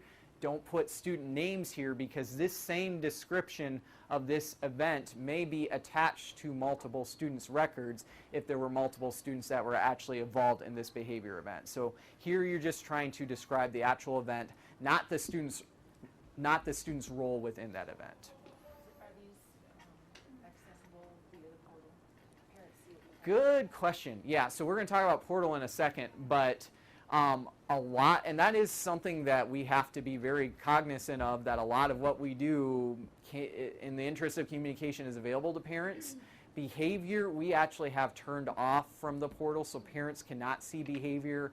Obviously the concern being that, well, number of reasons. One of the big concerns is if you're putting something in and there was some modification that needed to take place and an administrator hadn't even had an opportunity to deal with the student. Obviously we want to make sure that we have a chance for that internal dialogue to happen before the parents logging on and seeing that there was a behavior event. So behavior is actually one of those exceptions. That said, you still need to be obviously careful with what you're putting here. Anything here has the potential of being sent to the parent in paper or other formats. It doesn't happen automatically, but most times administrators are going to give parents copies of what you put here, and obviously anything you put here is subpoenable or things of that matter as well. So still have to obviously use some caution, but the good news is that's one thing that isn't immediately at least available to parents on the portal. Very good question. Okay, so now I've put in my information here. The one thing that I said to be a little bit careful of is when we're all done here, I'm going to tell you guys not to actually submit this, and the reason is because it's going to force me to actually notify someone. Some of your administrators have actually chosen to get email alerts when behavior referrals are put in. Some administrators are only notified through Infinite Campus. So depending on the administrator, clicking their name here may actually do nothing because it's just going to notify them in the sandbox, which they're not going to be in. Or it may actually send them an email depending on whether they've opted for that. So just on the safe side, just don't click anyone and notify, which is mean that you're not going to be able to submit it, but that's fine for today's purposes. So each of your buildings is going to lay out, who the administrator is that you actually are supposed to contact, depending on if it's, some are broken down by grade level, some by alphabet, just depending on your building. So you should know what administrator to notify. And campus will allow you to control click or shift click, as it says, to select multiple people. So if you know that Mr. Pappas or Dr. Pappas in this case is administrator, but he's out today, you can then choose to notify Mr. Winters instead, that type of thing. So you can notify more than once. And again, that's kind of building protocol what you do there. Okay, so 2 buttons down under events and participants, and you have to go through each one. So the first is add the actual event, and here you'll see what I was talking about when I say majors and minors. So everything that starts with an MA is a major event, and anything that starts with an MI is a minor event. A few people are still awake. That's exciting.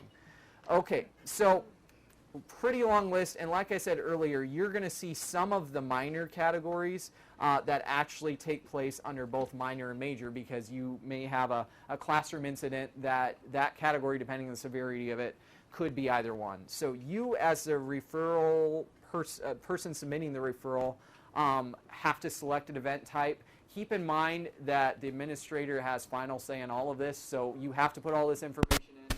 Obviously, the administrator, before they finalize it, has the ability to modify or change any of that, so just wanted to point that out.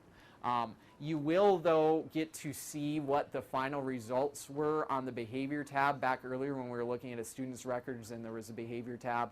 That's where then you can see your submitted information to see if the administrator modified it or what exactly became of it. So event details, again, you're kind of selecting the category there. The weapon and the unsafe school choice event, those you're going to leave alone. Those are special state reporting fields, and even if weapons are involved, administrators are the ones that are supposed to deal with those fields, so you should never have to worry about those. Action taken prior to referral, that's pretty self-explanatory. Oh, sorry, yeah. If you're not sure what category, is that reported incident when you check Um, at the bottom there? Yeah, you know, really what administrators like you to do is just to do your best guess at the category, and there's a couple of miscellaneous ones, so just kind of the best guess of the category, and then they can always change it from there. Yep, good question. So you would fill this out even before the administrator would know? It So this is the communication? it really depends on the scenario. You know, if you've got a kid going crazy, you know, you're probably walking them down or having someone walk them down to the office or calling the office for someone to come down. So sometimes it may actually be the triggering communication.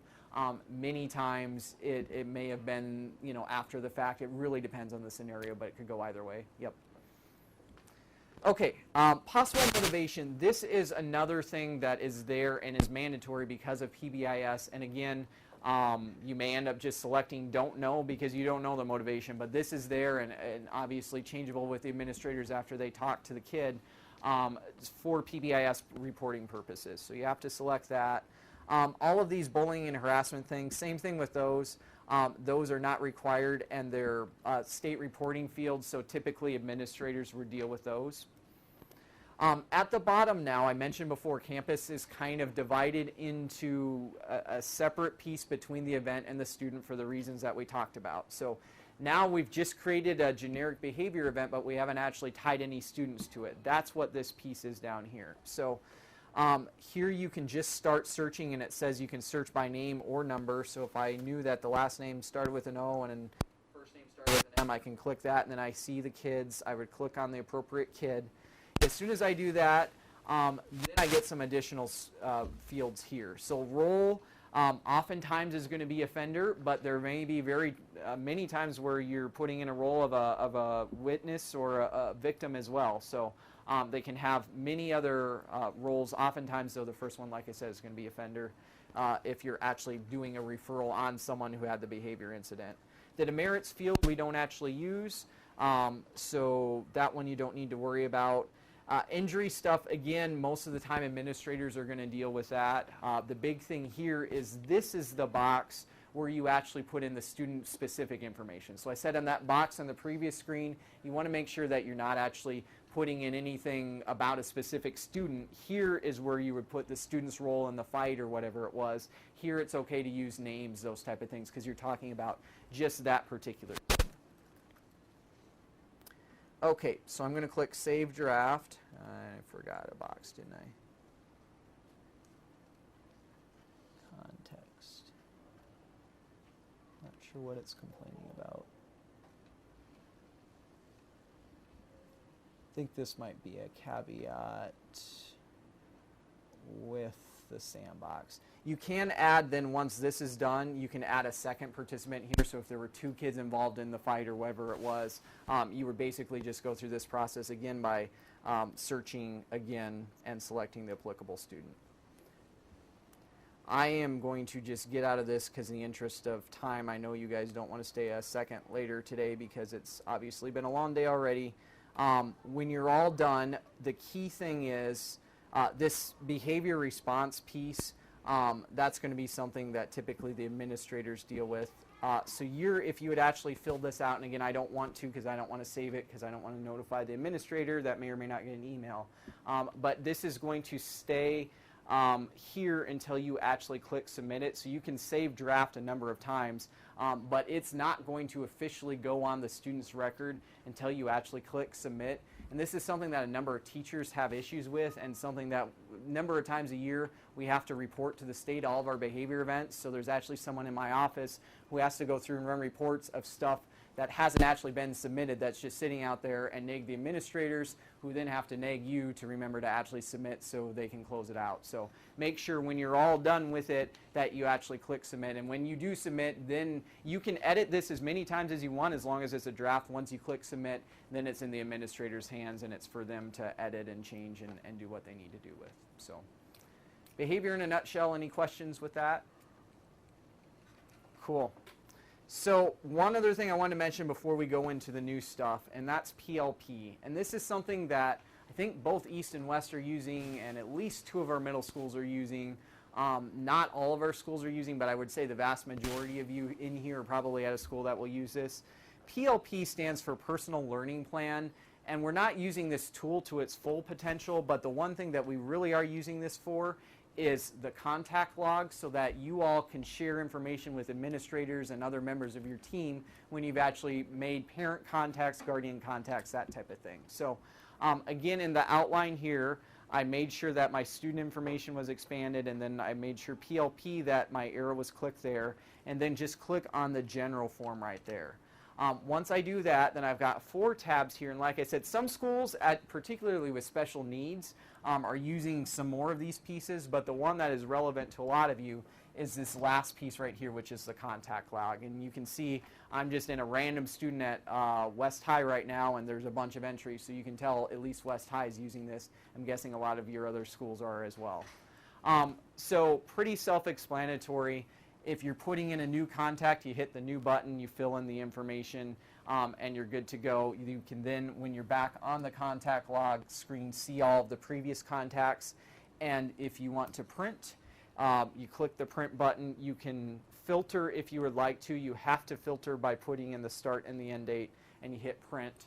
The one thing I should mention with Infinite Campus is any time that you're actually printing an Infinite Campus, it doesn't actually just spit it out to a printer, whatever your default printer. Instead, it's going to open a new window, which is a PDF file, like Adobe Reader, PDF stuff.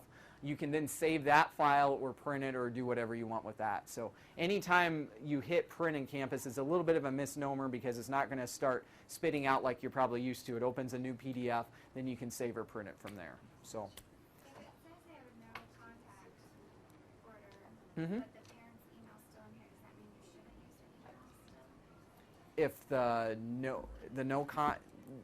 their email? If there's truly a no contact order for that parent, which email is in there, then absolutely. If no contact would override any other data for that particular parent, yeah. As long as that no contact is actually applying to, that particular parent that you're seeing their email for. Yep.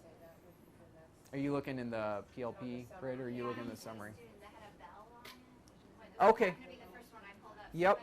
Yep. So that's a good thing to point out up here. Do you see how this kid has health condition? You'll see some other alerts that actually pop up here. Some of them may be no contact order. A lot of our schools also flag whether they've turned in like their internet acceptable use form, which like all of you probably got in your HR packets, that acceptable use form that you have to sign for the computer network.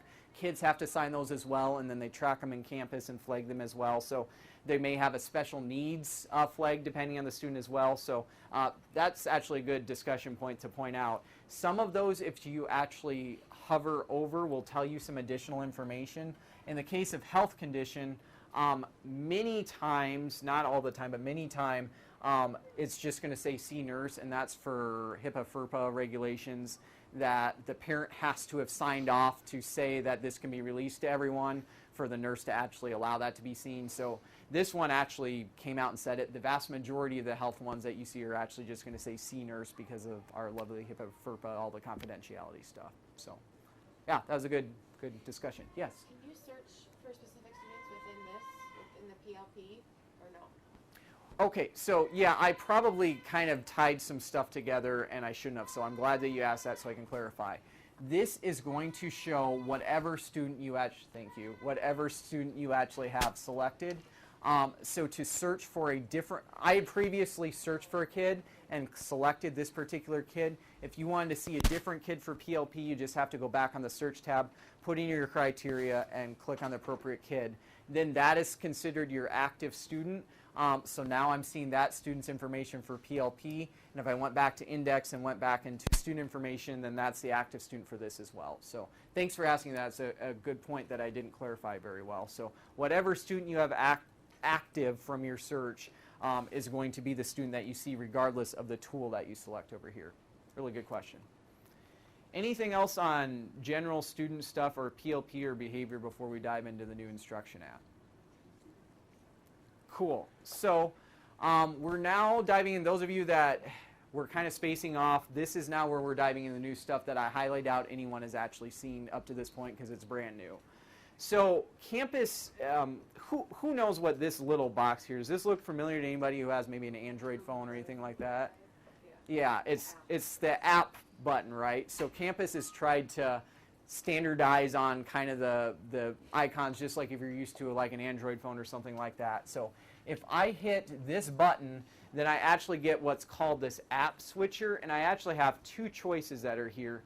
One is Campus Community, and Campus Community is a place where all of the Infinite Campus canned help menus, like I showed you where we have our own Infinite Campus manual for you as a teacher. Infinite Campus also has a bunch of manuals that are out there, and all of them are in Campus Community. So that's where if you wanted to kind of go above and beyond the resources that we had in our menus, if you wanted to get really advanced with Campus, you could sign up for a free account there and see their manuals. There's discussion boards and all that good stuff. But that's what Campus Community is. What we're going to dive into is the Campus Instruction Beta. And they're using the word beta. If anyone's a computer nerd like me, you know the word beta usually means like bleeding edge, not really finalized. That's not really the case. They're still kind of calling it beta because they're running it parallel with the old way, but it truly is finalized, and it truly is out there and available. So again, if you have someone that has wanted to show you all of the stuff in the new system, or if you've already set up some of the stuff in the old system, you're welcome to do so. Just keep in mind that's going away at the end of this year, so we're encouraging folks, at least for all of you, to just go ahead and dive in and start using the new. The other caveat with this is that this uses the same database. In other words, it's recording the same attendance information in the same place as the old system does if you're used to the old Infinite Campus instruction. So technically you can actually go back and forth, particularly with stuff like attendance, but some of your preferences are not going to go back and forth. Seating charts, for example, all of the seating charts within this new one, they're completely different. So if you made a seating chart in the old one, you're not going to see it in the new. As long as we clicked on the website and went to the screen one, then it's the new one, or is it the old one? No, so the sandbox is a copy of both the old and the new. It's just a training site, but it looks identical to the live site. So both have both the old and the new. So right now we're in the new piece. Now that we're in where it says Campus Instruction Beta, this is kind of, look at the top here. You see how it says Campus Instruction Beta with a name there? When it says Instruction Beta and it looks like this is the new instruction module. It just hasn't been, where's it at? Like, we just can't access it yet? You guys weren't able to click onto it? Yeah. Okay. No, you can. You can This absolutely. is the new one that we were talking about. Yep. I'm going to show you back and forth just a second. So how do you guys think we get back to the old? Yep, absolutely. We're going to click on the app switcher up here, and it looks a little different, but you see here in the corner how it says Campus Tools. When it says Campus Tools, that's kind of the old. So it's a terminology thing, I know, but Campus Instruction Beta, when it says Instruction Beta, that's the new instruction. Campus Tools is kind of the old stuff. You have to do behavior and PLP in the old way. All of your attendance and grades you can do in either one, but again, we're encouraging you all to do in the new one. Does that make sense? So, behavior and PLP you have to do through this old campus, just the standard campus tools. Yep. So if you were wanting to use I keep referring to the old stuff, and that's probably not fair of me to refer to the old stuff without actually showing it to you. So underneath instruction here, again, we're kind of on the old or the classic site. Underneath instruction, we have attendance and assignments and gradebook. For those of you that have used Infinite Campus before, that's where that's all at on this old piece. Again, that's still available for this year. It's just getting phased out at the end of this year. I know it's a little confusing. So this is what we will be using this year or next year? I don't understand. You guys can use either one. All teachers this year basically have the choice. We're going to train you in the new because we didn't think it was worth training you in the old when it's going away. So your teachers that are coming back, I'm guessing a lot of them, at least for first semester, are probably still going to use the old way, which is perfectly fine. But you have the choice of using either one. We're going to train you in the new just because we don't want to train you in something that's going away. So when we click on the website now, whatever pops up first is probably the old, and we have to go to those little app things. Yep. but I will show you how you can change a preference to select to just log directly in the new. So I'll show you that in just a second. So I'm going to head back into the new site and go back into Campus Instruction Beta. And again, this is the new stuff. So technically, attendance stuff and even gradebook stuff, you can go back and forth.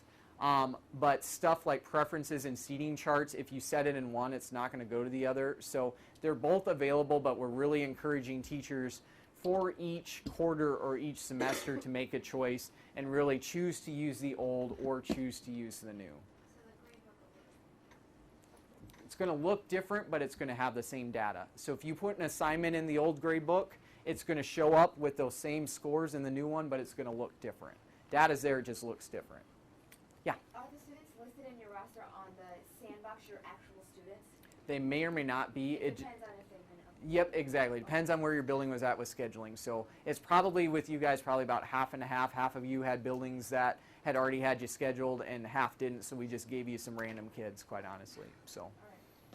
Okay, any other confusion? I know this is a little confusing. Like I said, this is brand new for everybody. So does everyone else, does that make sense? Kind of what we're doing? Cool. So the two big things that we're going to do here, which is obviously what a lot of your lives live in and day out, is attendance and grades.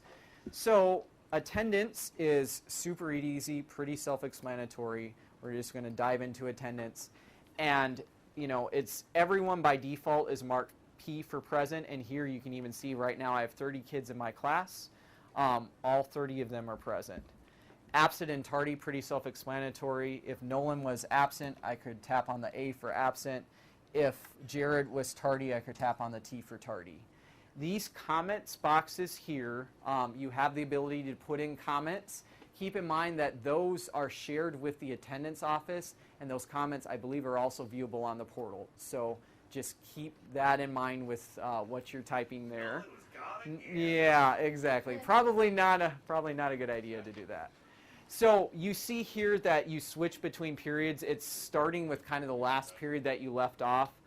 In this case, I'm in period 8. If I was doing a different period, I would tap on that period. I saw that question, just one second. You can take attendance by seating chart, which we'll talk about a little bit later, so just bear with me there. Otherwise, that's really all there is to it. If the office has already put in attendance for an actual kid, you're not going to be able to take attendance for that kid. It's already going to say that they were absent, and it's already going to have an excuse code here, depending on what the office put in, and it's going to be grayed out that you're not actually going to be able to do anything for. Last point is even if all of your kids are present, you still need to come in and click Save. The reason for that is not actually going to change any of the students' records. They're assumed present unless they're marked absent. However, your attendance office and your administration can see which teachers in a nice little color-coded grid, which teachers have actually taken attendance versus which teachers haven't. So by you actually just going in and clicking Save, even if everyone's present, then you show up as the lovely green on your administrator's grid and your attendance office grid, as opposed to the bad red that you haven't taken attendance. So that's why it's important, even if everyone's done, take the 3 seconds to come in and click Save. You can modify attendance at any point during the day until, depending on the school, the cutoffs for secondary is between 3 and 3:30. You have to make sure that your attendance is accurate by that point, because at that point, then we start doing some processes behind the scenes to pull attendance information. We actually have a calling system called ConnectEd, where parents get phone calls if their kid was absent. So we start at that point, start doing those batches to pull that into this other system that starts calling at that point. So make sure that your attendance is accurate. Then the expectation from the schools is actually that you take attendance in the first 10 minutes of class. But if you need to make an adjustment for it to count with the student, you really need to do it by 3 o'clock. If not, then you have to contact the attendance office and they need to do it for you. Yeah? Kind of 2 questions. Yep. Let's say you forget 1 hour to take attendance. Yep. Do they call you in your room, or let's say it never gets saved at 3:30, and I Sure. click on one to save the class and everybody was present. How does that show up then at the end of the day? the attendance office can, so there's kind of two different components. It's not, if everyone was present, it's not going to fix the students' records. You're going to show up as red on the office grid, and really it depends on your school. Quite honestly, some of them are right on top of things and they may be calling you. Others may slip through the cracks, so it really just kind of depends on your school. The other thing where it's a little hard for the office is if you're gone and a sub's there, your subs, unless they're a long-term sub, aren't accessing this for attendance, so then you're showing up as red on that day. Well, then the office has to see, okay, well, it's red because, you know, Mrs. Smith isn't here today, that type of thing as well. So they can see it. It just really depends on the school as far as how on top of things they are. Yeah? On the previous version, at the beginning of the year, I always took attendance with pictures so that I could learn the students' names to their faces. Yep. An option under settings. Yep, there is, and we'll show you that. And you have to do some stuff there's some options with seating charts as well, which we'll look at in just a second. Did you have a question? Yeah. I was just curious what kind of comments you would put in for the attendance. Yeah, quite honestly, it's more so by, you can put in comments there. I think the vast majority of uses is from the attendance office that they received a call from mom on, you know, X time or something on those lines. So, you know, as a teacher, you have that ability. Maybe someone can come up with a good reason why you'd put a comment there. Most of the time, it's probably going to be more on the attendance office side, and then you get to see that there, as well as the excuse code. If they've called in, there'll actually be an excuse code here of whether it's, you know, doctor or school-related or whatever, that you'd be able to see that. You don't get to change that, but if the attendance office put in, you get to see that as well. Yeah? Is this how our subs will take attendance too? No, unless they're a long-term sub, they don't use campus. Only short-term subs are just doing paper attendance for the most part. They just get a copy of your roster, they turn in the attendance office, those put it in. Long-term subs, we actually have the paperwork that if you're gone on maternity leave or long-term disability, whatever it is, then at that point we need the paperwork and we'd set up the sub to actually access your stuff. Any other attendance questions? Cool. Okay. So I think what I'd like to do, just because I want to make sure we spend enough time on grading, is I'm going to dive into grading, and then we're going to kind of see what time it is, and depending on time we have left to make sure you guys get out of here on time or a little early, then we'll go through seating charts. If we have time, we'll talk about Portal and Messenger and some other stuff like that. But I want to make sure that we give grading justice, so we'll dive into grading right now. So those of you that used Campus in the past were kind of used to probably two areas that you actually did grading stuff in. You did grading stuff within an assignments module and a gradebook module. With this new thing, with this new instruction app, everything, and it's just warning me that I did not click save, so everything's going to be lost, which is fine with me at this point. Everything that you do is actually going to be within the gradebook. Is we have to do some setup stuff. So the first thing that I want to do is, you see how when I click that settings, my screen kind of shifts, and over I go, I get a whole bunch of settings stuff here. To go through here a little bit, student filters, there's actually a way that you can set up student groups. So if you wanted to do some differentiation and have a group of certain kids that you're going to give certain assignments to, that type of thing, there's actually a student groups module here, which if we have time we'll hit. If not, then that's where it's at. We talk about it in the manual a little bit. So that's what this student filter is if you wanted to just see a subset of kids and you've set up that group, you can see those, and then you can also see as well that you can see just an individual kid, or there's some built-in stuff that you can see anyone with missing assignments or anyone with a current failing grade, then you can change that filter to just see that. Likewise, you can filter with assignments. There's some other stuff that's down here that I just want to point out. This display sparkline graph, we'll look at what that looks like in just a second, but it's just kind of a visual representation of the student's progress relevant to statistically where the rest of the class is at. So I think it's kind of cool, something that you're probably going to want to look at. You can choose to turn on pass and fail coloring for grades. That's just going to show, you know, I think it shows grades that aren't passing in red, that type of thing. Same thing for scores. This save alert thing, quite honestly, doesn't really work right, so I would, at least from my experience, I ignore that. Use canned comments. That one is actually potentially very relevant depending on your school.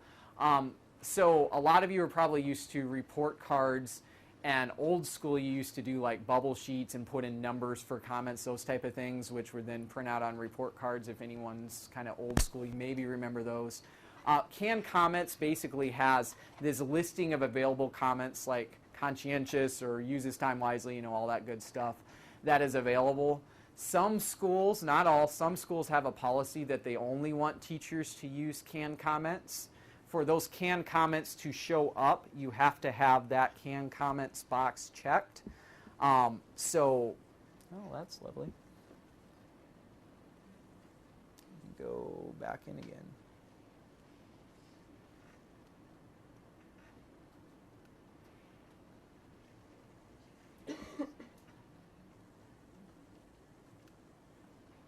Okay, so for canned comments to show up, you have to have that box checked. And again, it's not going to be relevant until actual report card time. And we'll talk about where that actually activates stuff when we talk about posting grades and report cards in just a minute.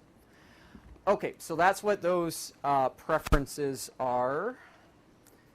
I did want to show the most critical thing. So if you guys have been spacing out this entire time, the one thing I really want you to listen to is right now, because if you mess this up, then your whole grade book can potentially get messed up because it's not going to be organized right. The way we do grading for secondary schools is different between middle school and high school. And this was just based off of administrator decision with teacher input, et cetera, et cetera. So at least in the years past and for this year, not that it may not change in the future, but right now, if you're teaching at the middle school level, other than some of our exploratory or our rotational classes like, you know, family consumer science or career technical, those type of things, other than those classes, if you're teaching, you know, a normal core class, all of those grades are set up on a quarter system. So a kid gets a grade for quarter one, they get a grade for quarter 2, 3, and 4, and then at the end of the year there's this composite grading process that's ran that basically does an average of all 4 of those grades, and then that's the kid's final grades. So each quarter they're actually starting over. They've earned X number of points through quarter 1. That's then cut off. That's their quarter 1 grade, which is 25% of their final grade. So on for quarter 2, so on for quarter 3 and quarter 4 to finally average out to their final grade at the end of the year. High school is completely different. High schools are on a semester system, and high schools, everything is based on the semester. So what you end up doing is their semester grade, which turns out to being typically 1 credit, is based off of all of the points in the grade book for that actual semester. So you're not starting over at quarter 2 like you are at the middle school level. Instead, everything for first semester is going to go in 1 bucket for first semester. Everything for second semester goes in a bucket for second semester. Does that make sense? So that said, you really need to set up your grade book that way. Otherwise, when you start posting grades, you're going to have a whole heck of a mess and it's not going to calculate appropriately. The way to get your grade book set up appropriately is to make sure that you get your categories set up appropriately. Infinite Campus requires you to put every assignment, test, whatever it is, every entry in your grade book in a category. You can have multiple categories if you want, so you could have a test category, participation, assignments, so on and so forth. You have to have, though, at least 1 category. The only way that you have to have more than 1 category and separate your stuff is if you want to weight scores by category, like 40% tests, 40% participation, 20% homework, or whatever it is, that type of thing. So we're going to set up categories, and again, the requirement is that you set up at least 1 category. You can't do that. You can't put in any assignments in your grade book until you create at least 1 category. So I clicked on categories, and I'm going to click on add because I obviously have nothing there. Here, I'm just going to name my category. I'm just going to call it assignments. The weight here, this is if you wanted to weight by categories. Again, it's at teacher discretion whether you want to if you want to just grade by total points, in other words, you know, regardless of what category you put stuff in, however many points you put for that gradebook entry, divided by all of those added together, divided by the points possible, equals the percentage, equals the grade. If you're grading by total points, you're not going to put anything in this weight field. If you do want to weight by category and have assignments worth 40%, so on and so forth, that's where you would fill in this box here for weight. That's a percentage, yeah. So if you wanted to weight by 40, just type in 40. So if you wanted this assignments category to actually be worth 40, you have to put in just that number, just kind of as, just an integer, that type of thing. There's a caveat here though, unless you set a preference, which I'm going to show you in just a second, then Campus ignores what is in this actual box. So if you're actually weighting by categories, if that's something you want to do, go ahead and put in the weight you want for this category now, and then in just a second I'll show you where you have to actually turn weighting by categories on. Yeah? Can you do decimals, like quarter, 0.25 for like extra credit? Or like 1%. You can do decimals, absolutely. Extra credit, though, if you're trying to do a separate category for extra credit, that's a whole nother discussion. Quite honestly, the easiest way, the most kind of accurate way to do extra credit would be to just pick a category that it goes in, and then that's the category that you end up putting that in by giving above and beyond the points possible for a particular assignment. If you actually wanted an actual category, Credit to count for as much as a test point, for example. I mean, if you don't want to put in 10, if you assign it to a certain category yeah, and you put in 10, you put in the assignment extra credit is worth 0 points, okay? Then Yep. you put in 10 points. yep, so they're getting 10 extra points for whatever category Right, you've but put if it you in. don't want those 10 points to add to the same value of 10 points of a test, for example, you can make it like worth 1%. The problem is if you're trying to create a category, then the category implies that it's part of the kid's grade. So as Do you have soon multipliers on particular you sites? can put in multipliers, yes. Yep, so the way to actually do it is to manipulate the category you put it in, or the multiplier, or the points So you can possible. do like a 0.25 multiplier. Yep, absolutely. That or adjust the total points possible, whichever way you want to think. I would really encourage you, though, extra credit is not going to calculate the way that you want it to if you're weighting by categories by having an extra credit category. And if you want to talk through the math behind that, I'm happy to talk through that with you at some point. But really, you need to pick a category, or it can be multiple categories if you wanted to do it. If you wanted to have some in participation and some in assignments or whatever, you can do that way as well. But you don't want a category just for extra credit. And I can give a longer explanation if you want it at some point. So, nope, that's good.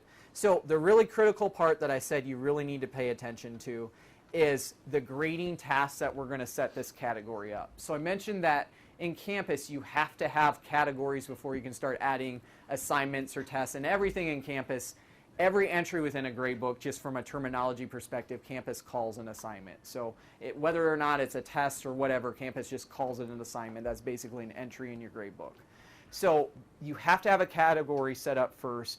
This is why this setup piece is so key, because as long as you set up your categories correctly, then when you start adding assignments, it's going to force you to put those in the correct grading task. That's why this part is key. So if you are at the middle school level and are teaching a core course, then you're actually going to want to, well, first of all, you have to select the class that you actually want this category to go in.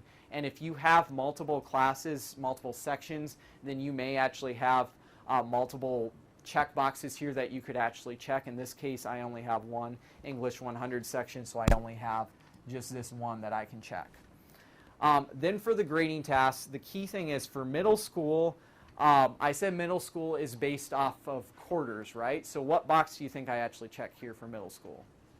Quarter, right? Yep. So middle school teachers for grading tasks, you want to make sure that you check quarter. Don't check midterm or anything like that. This is where the grading periods get a little bit confusing with how you're setting up your gradebook structure. You're still going to report a midterm grade, but all of your assignments for quarter one are going to go underneath quarter. Yeah? I teach semester-long classes at the high school level, so which one would I Yep. choose? Now for high school, so we were talking middle school. So high school, the vast majority of high school teachers are going to click semester. Middle school are clicking quarter. High school are clicking semester. There's a few caveats. Do I have anyone that does like exploratory classes like at the middle school level? So do you see something, does yours say quarter or does yours say rotation? Oh wait, later on. Well, no, we all do. I thought with the The MTSS stuff Right. that you Yeah. media, Yeah, that's separate. I meant like, so if you're teaching like an art or CTE or something like that, though some of our middle schools have something called rotation, so those are a little bit different. But as long as you're teaching, you know, regular core classes or even, you know, special needs, whatever, then you're going to be under quarter for middle school. In my case, I'm actually in West High, so I'm going to click semester because in this example, I'm a semester teacher. So I'm going to click semester. I have my classes saved, and I'm going to click save. And now I have my first category. If I wanted to, I could create multiple categories here. In my case, I'm just going to do the scenario of total points. And like I said, if you don't have to do categories unless you actually either want to for organizational purposes, or if you're weighting by category, then obviously you have to set up your categories for that. For those of you that want to get really fancy, there are ways that you can publish stuff to the portal or record assessments that don't actually count towards the student's grades. That's where this exclude comes in, and you can exclude individual assignments or you can exclude a whole category. So if I clicked exclude here, I could set up assignment, in other words gradebook entries, but not have them actually count towards the student's grade. So if I wanted to have a category where I wanted to track my assessments here, I could do so. I could record my assessments. They'd be viewable by parents, etc. But I wouldn't have to worry about those actually getting calculated in the grade. So just wanted to point that one out as well. Okay, I'm going to hit close. The one thing that I did want to show then is if you're weighting by category, I mentioned the first step is to put in the weight where we were just at. Second step is if you click on grade calc options, most of you should already see that we have all of, and right now it's just showing everything lumped together, but we have already pushed out settings that everything should say in progress grade for calculation, and the grading scale should say something like A through F through most of you. A few of you may be a little different depending on the classes you have, but you should, for most of you, have something that we've already pushed out in the grading scale box and in the type box there. This weight categories box then, that's what you need to make sure that you're checked if you actually want to weight by categories. If you do that, then Campus pays attention to the value that you've placed in your category for that weight. Otherwise, Campus just ignores that if you don't have that box checked. This is within settings and then grade calc options. So if I go back out of here and it's warning me that I haven't saved. So we're in settings right here, and then there's under gradebook setting, it says grade calc options. Click that, and then we've got this screen there. You guys just look different. Yeah, so yours may just have this show all that's there, and you may see multiple things. Does that look a little bit more like yours? It's. I don't have that option. You don't have the option for weight categories? Is yours? Yeah, for some reason. Yeah, that's the problem. So we tried to push out most of these, and evidently some were missed. If your calculation type does not say in progress, you're not going to get those options. You want to make sure that these are changed to calculate in progress grade. Good point. And we'll double check and try to see.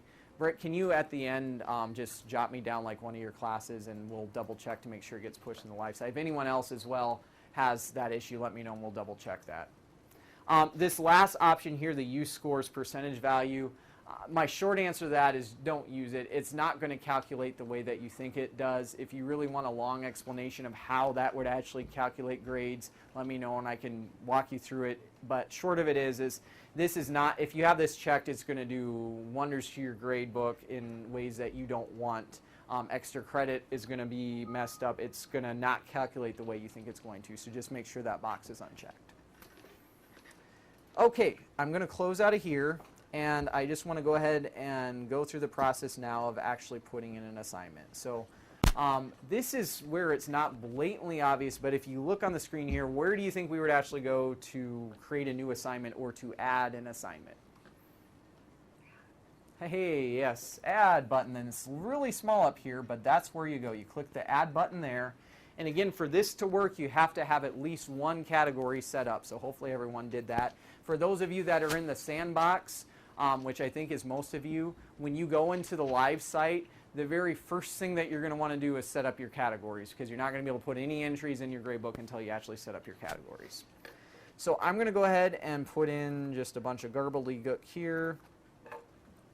So if I am teaching multiple classes of the same section that also have the same category set up, it will actually allow me to put this assignment in multiple classes. So right now I just have this one English class. If you have multiple ones of them here, it's because you're teaching multiple of the same section, you can actually add assignments to multiple sections at once. The assigned box here and the due box here default to the same date, so there's not a whole lot of an incentive to change that, but I will tell you that this is really powerful to parents and students if you actually use these boxes of when the assignment is actually assigned and when the assignment is actually due. And that's because in the portal, which both students and parents have access to, they can see all this information, and not only that, they actually have a calendar that shows them what assignments are due on what particular day, when they were assigned, those type of things as well. So I would really encourage you, just from a communication standpoint, don't just leave these the default of the current date, but go ahead and put the actual values for those dates there. And obviously if you click on the little calendar icon, then the little calendar should pop up and you can click on the date and you're good to go, that type of thing. So you also have, and I know I'm not going to have a chance to mention it today, but you also have a planner that you can visually see your stuff by calendar and whatnot as well, and that's again where the dates kind of come into play there. So we're going to go down this scoring alignment detail. You can actually choose not to align this to your grade book. So why the heck would you put something in that you're not aligning to your grade book? Well, you do that if you wanted to publish to the portal like an activity that you're not going to grade, but today we're doing this field trip, we're going to have these objectives, those type of things, whether it's for the portal purposes or whether an administrator is checking an evaluation, those type of things. You can have non-graded, they're still called assignments, but basically it's just a way for you to kind of publish the lesson plans for that day from a communication purpose. Then kids can still see it on the portal, and like I said, it would be available to administrators. In this case though, we're going to pretend that this is an actual assignment that we're grading. And this is why I said categories are so critical to make sure you get them set up correctly. Because now you'll see I have midterm and quarter here, which as a high school teacher I should never have assignments put in under midterm or quarter. And you'll see it says no category, and it won't let me click in those boxes because I set up my categories correctly. The only one that's actually going to let me click on, if my pen was actually calibrated, okay, would be semester. So I click on semester. Here's where you can see the multipliers there as well as the total points. We did a grading pilot a while back with Marks, and as conversations regarding standards-based grading go, this may be used in the future, but right now, since we're still really traditional grading at the secondary level, you're pretty much always just going to use points, which is the default here. You put in your total points possible. I'm just going to say 10 points. And then if you wanted to, you could use a multiplier there. Can you explain the multiplier? Yeah, so this is where I think brains work different ways, because if for me, I probably wouldn't use multipliers. Basically, the multiplier is just this times the total points equals the number of the assignments that are, the number of points the assignment is worth. So if I have 10 points here and the multiplier is 1, it's just worth 10 points. If I wanted this to be worth 20 points, I could either change this to 20 points, or I could have it as 10, and then I could change the multiplier to 2, and then that assignment is actually going to be weighted as 20 points as opposed to 10 when it actually does the grade calculation. So absolutely, some of you have different brains or different styles that you may definitely want to use this.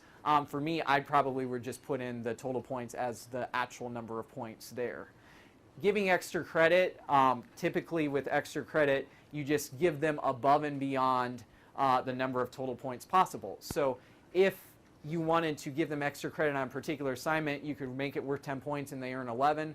Or if you wanted an entire entry of nothing but extra credit, just make it worth 0 points and then put in, you know, the points there. So they do allow you to put all the point values? Yes. Yep. And that's it. Automatically, or do they warn you like, hey, you put it? I don't think it warns you. I think it just allows you It'll to. turn colors. Yep. It'll show a different color, but it's not going to pop up at you. All right. Yep. Okay. Information for students, there's this description, objective, and references. If you click on those, it just gives you a box that you can put in the relevant information there. Again, all this information is viewable on the portal. Certain schools have expectations that these are actually put in, that you actually do put something in the at least the description and the objectives. So depending on your school and what your administrator is looking for, that may or may not be a hot button topic. But again, from a communication perspective, it's still definitely a good thing. One cool thing which is new this year is you can now add files. So if you had a Word document or a PDF or something like that that you wanted to either reference or that you wanted your kids to work from as a template, you can add it right here, and then it's available to the students in the portal. So that is brand new actually this year, which I already see some faces lit up that is a really good thing, a long time coming. So. What percentage of our families are using the portal?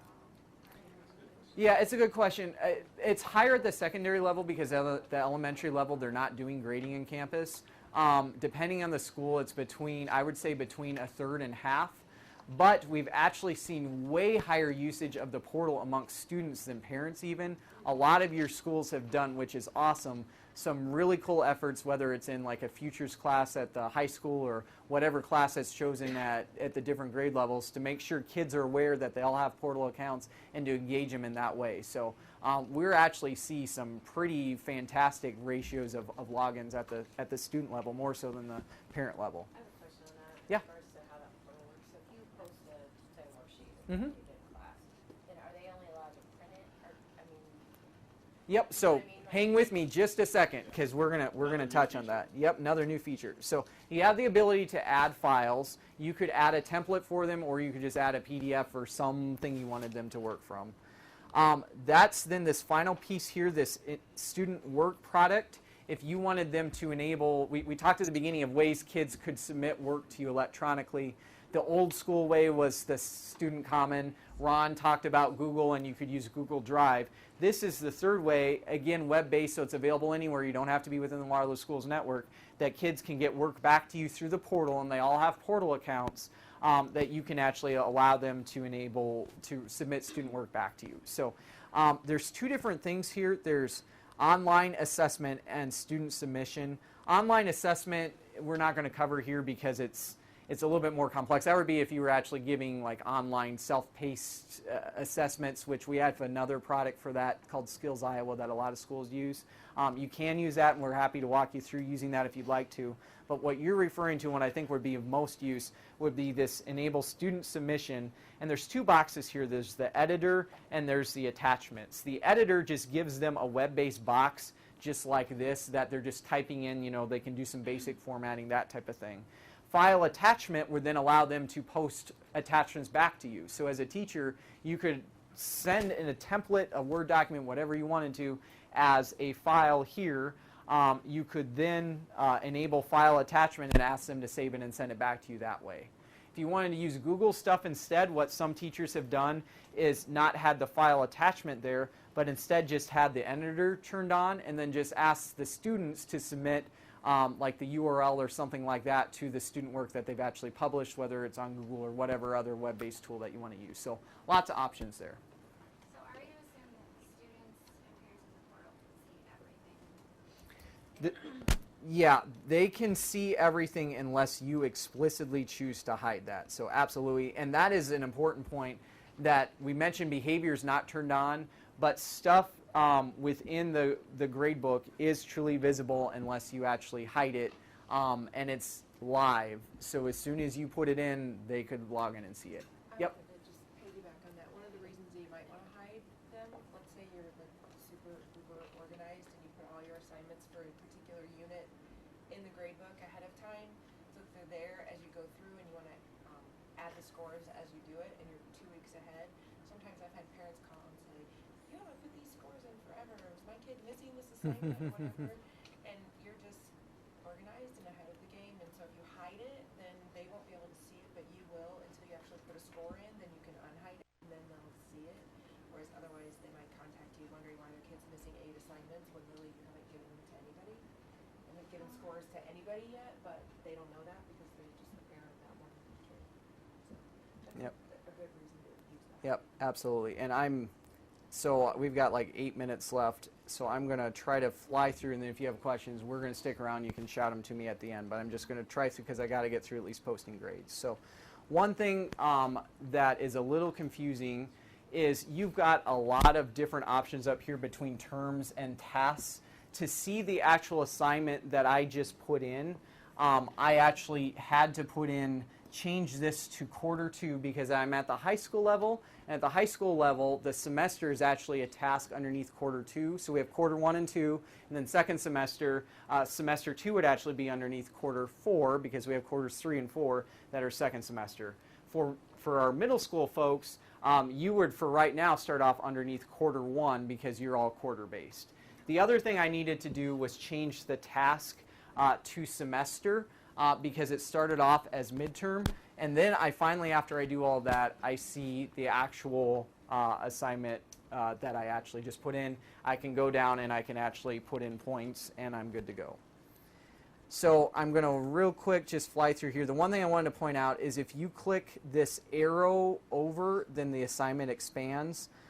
Then I have the ability to put in comments about that particular assignment. I also have the ability to do flags here. So these stand for turned in, just signifying that the kid has turned it in but you haven't scored it yet. M is missing, L is late, I incomplete, CH for cheated, X is exempt, DR for dropped. Some of these actually would have effects. So for example, if I actually put in that an assignment was missing, then regardless of the number of points that I put in that the kid earned, it's not going to calculate against the score because campus shows that it's missing. Really want to stress with this missing flag, lots of times you consider anything that's not put in there as missing. Well, by default, anything that has a blank score, campus is not going to count against the kid. So if you have this assignment right now, none of these kids have grades because I don't have anything filled in here. It's not just a 0. It's actually, you have to actually put that this assignment was missing, and now you'll see that it's showing that they have 0% as an F. You could equivalently put a 0 in here. The reason why I would encourage you to actually use this M for missing instead is there's a number of reports that you can run that the kids can also see and the parents can see in the portal as well that show missing assignments. If you just have an empty box or a 0, it's not going to show up on the missing assignment report. If you flagged it, again these are called flags, as missing, then it'll show up on those reports. Okay, so I want to real quick jump to actually posting grades and then just real quick mention the final pieces and then we'll let you get out of here. So posting grades. So to post grades, we first of all have to have the grading window turned on. I mentioned we put those messages when the grading windows are actually open based off of the assessment calendar that Ed Services creates. So I've got this option right here to post. So pretty self-explanatory. I'm going to click the post button and it's telling me that I haven't saved stuff, which I should probably save first. So let's do that.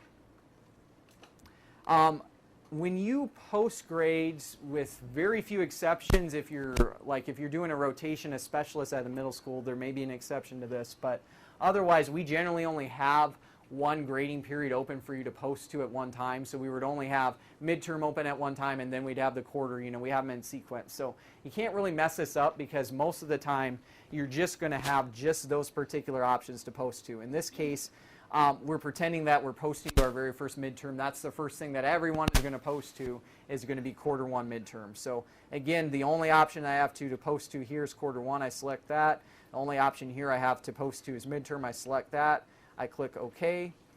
Grades have been posted upon save. You notice right now this save changed to orange. That's because I haven't saved yet. So I need to actually click it to save. That will get some people, so please make sure you're not clicking away unless you've actually clicked save. It does not automatically save. Okay, so I have now posted my grades. You'll notice now that my screen completely changed. My assignment is now missing, and all of a sudden I have this posted area here. Well, it flipped me now because I just posted to quarter 1 midterm. It changed here for this class. It's put me now at term quarter 1, midterm 1, so now I can actually see those grades here. If I wanted to, after I've posted grades from my gradebook, I can actually click and modify them. There's options for like incompletes and things of that nature as well. Generally, if you're giving something other than an A through F, you better have had a conversation with the counselor or the office if you're giving like an incomplete. Those are sometimes used, but only in special circumstances. The other piece is the report card comments. That's right here, and that just gives me a box to check in to type whatever I want.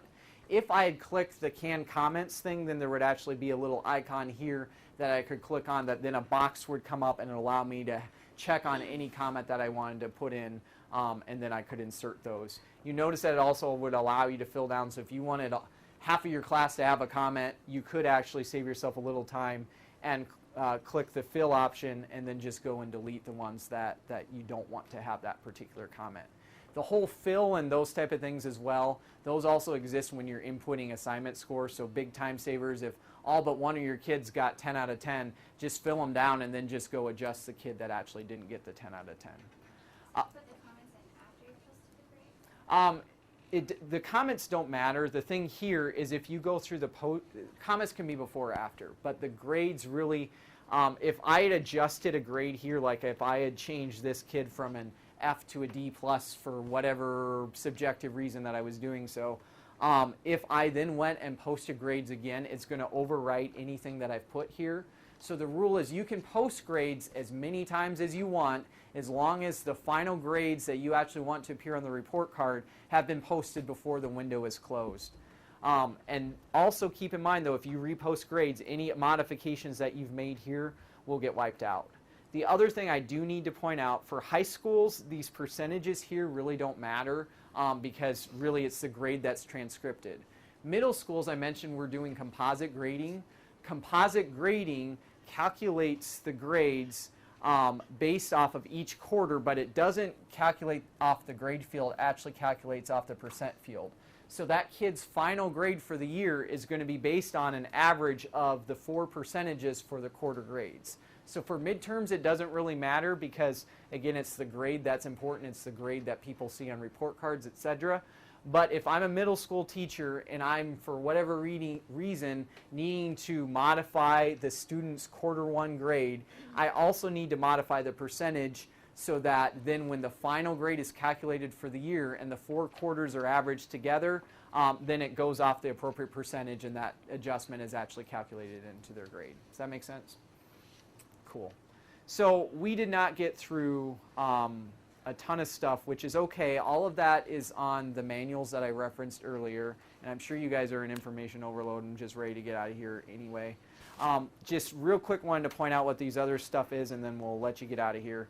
Planner, I mentioned you can see kind of a visual representation of your stuff based off your grade book. The other cool thing with the planner, which is new this year, is you can view other teachers' schedules within the planner as well. So if you want to know when one of your team members has planning or what they're teaching a certain hour, within planner you can actually search and see another teacher's schedule as well, which is kind of cool. It shows you that calendar view with times and everything. Roster is your class roster and also shows you, if you click on the kids, a quick screenshot of just their basic information. This is also where you can actually see the flags that we talked about earlier, and if you hover over those, they'll actually say, so this flag means that the kid is actually turned in their form, that type of thing. Most of these health ones are probably going to say see nurse. There's one other thing I want to point out because I mentioned it earlier. To see what email address your kids have, there's 2 ways you can do it. The first is you could go in and view each kid one by one. The second way is there's a tool on here within Message Center which allows you to blast emails to all of your parents and all of your students at once. Not all of your parents have email accounts on file. I'd say, depending on the building, between a third and half do. And there's a way to see that here. And again, this is all in the manual that you can reference. But what I would encourage you to do is if you wanted to quickly see the email address, which would be the Google account for all of the kids within your classroom, just go into the Message Center, do a new message, and kind of go through it and send it to kids, because at a point here, there's a place where you can actually preview. It will then give you in one screen, so you don't have to look up kid by kid what their email accounts are. And again, their email accounts at waterlooschools.net. That first part of it, like Matt02, that's their username that they sign into Google with the same password that they do for their computer. All students in grades 6 through 12 also have Infinite Campus Portal accounts. Those start off the same as they sign onto the computers. So their username is their ID number, their password is their first and last initial with their birth dates. That gets them into the portal. Parents need to sign up for a portal account. They can do so through the office, and a lot of schools have done different pushes, sending letters home. We've occasionally from the district level sent letters home as well. So hopefully we're getting a lot better, and that's something that continues to be one of our strategic focus areas for our strategic plan, trying to get more participation through the portal. So I whizzed through that because we had a lot of great questions. I apologize for that. If you have anything else that you'd like to know or something you need fixed and want to stick around, feel free to do so. Otherwise, the manuals are out there. Last parting words that I have is whenever so I have kind of a desk job. I'm actually the director of technology for the Waterloo schools and the city of Waterloo as well. So I spend most of my day like answering emails and in meetings, that type of stuff. Whenever I do one of these trainings and I'm up here talking for like 3 hours, I have such a renewed appreciation for what all of you do day in and day out, which I'm just in awe of because I've been here for like 2.5 hours and Ron talked for part of it and I'm exhausted. So long story short, I really do have a lot of admiration and respect for all of you. We're glad to have you all on board. Welcome to Waterloo Schools. Thanks for coming. It was. You got your mind in the gutter, didn't you? I know some of you thought something inappropriate was about to happen. You nasty thing. Okay. Some of you thought something inappropriate.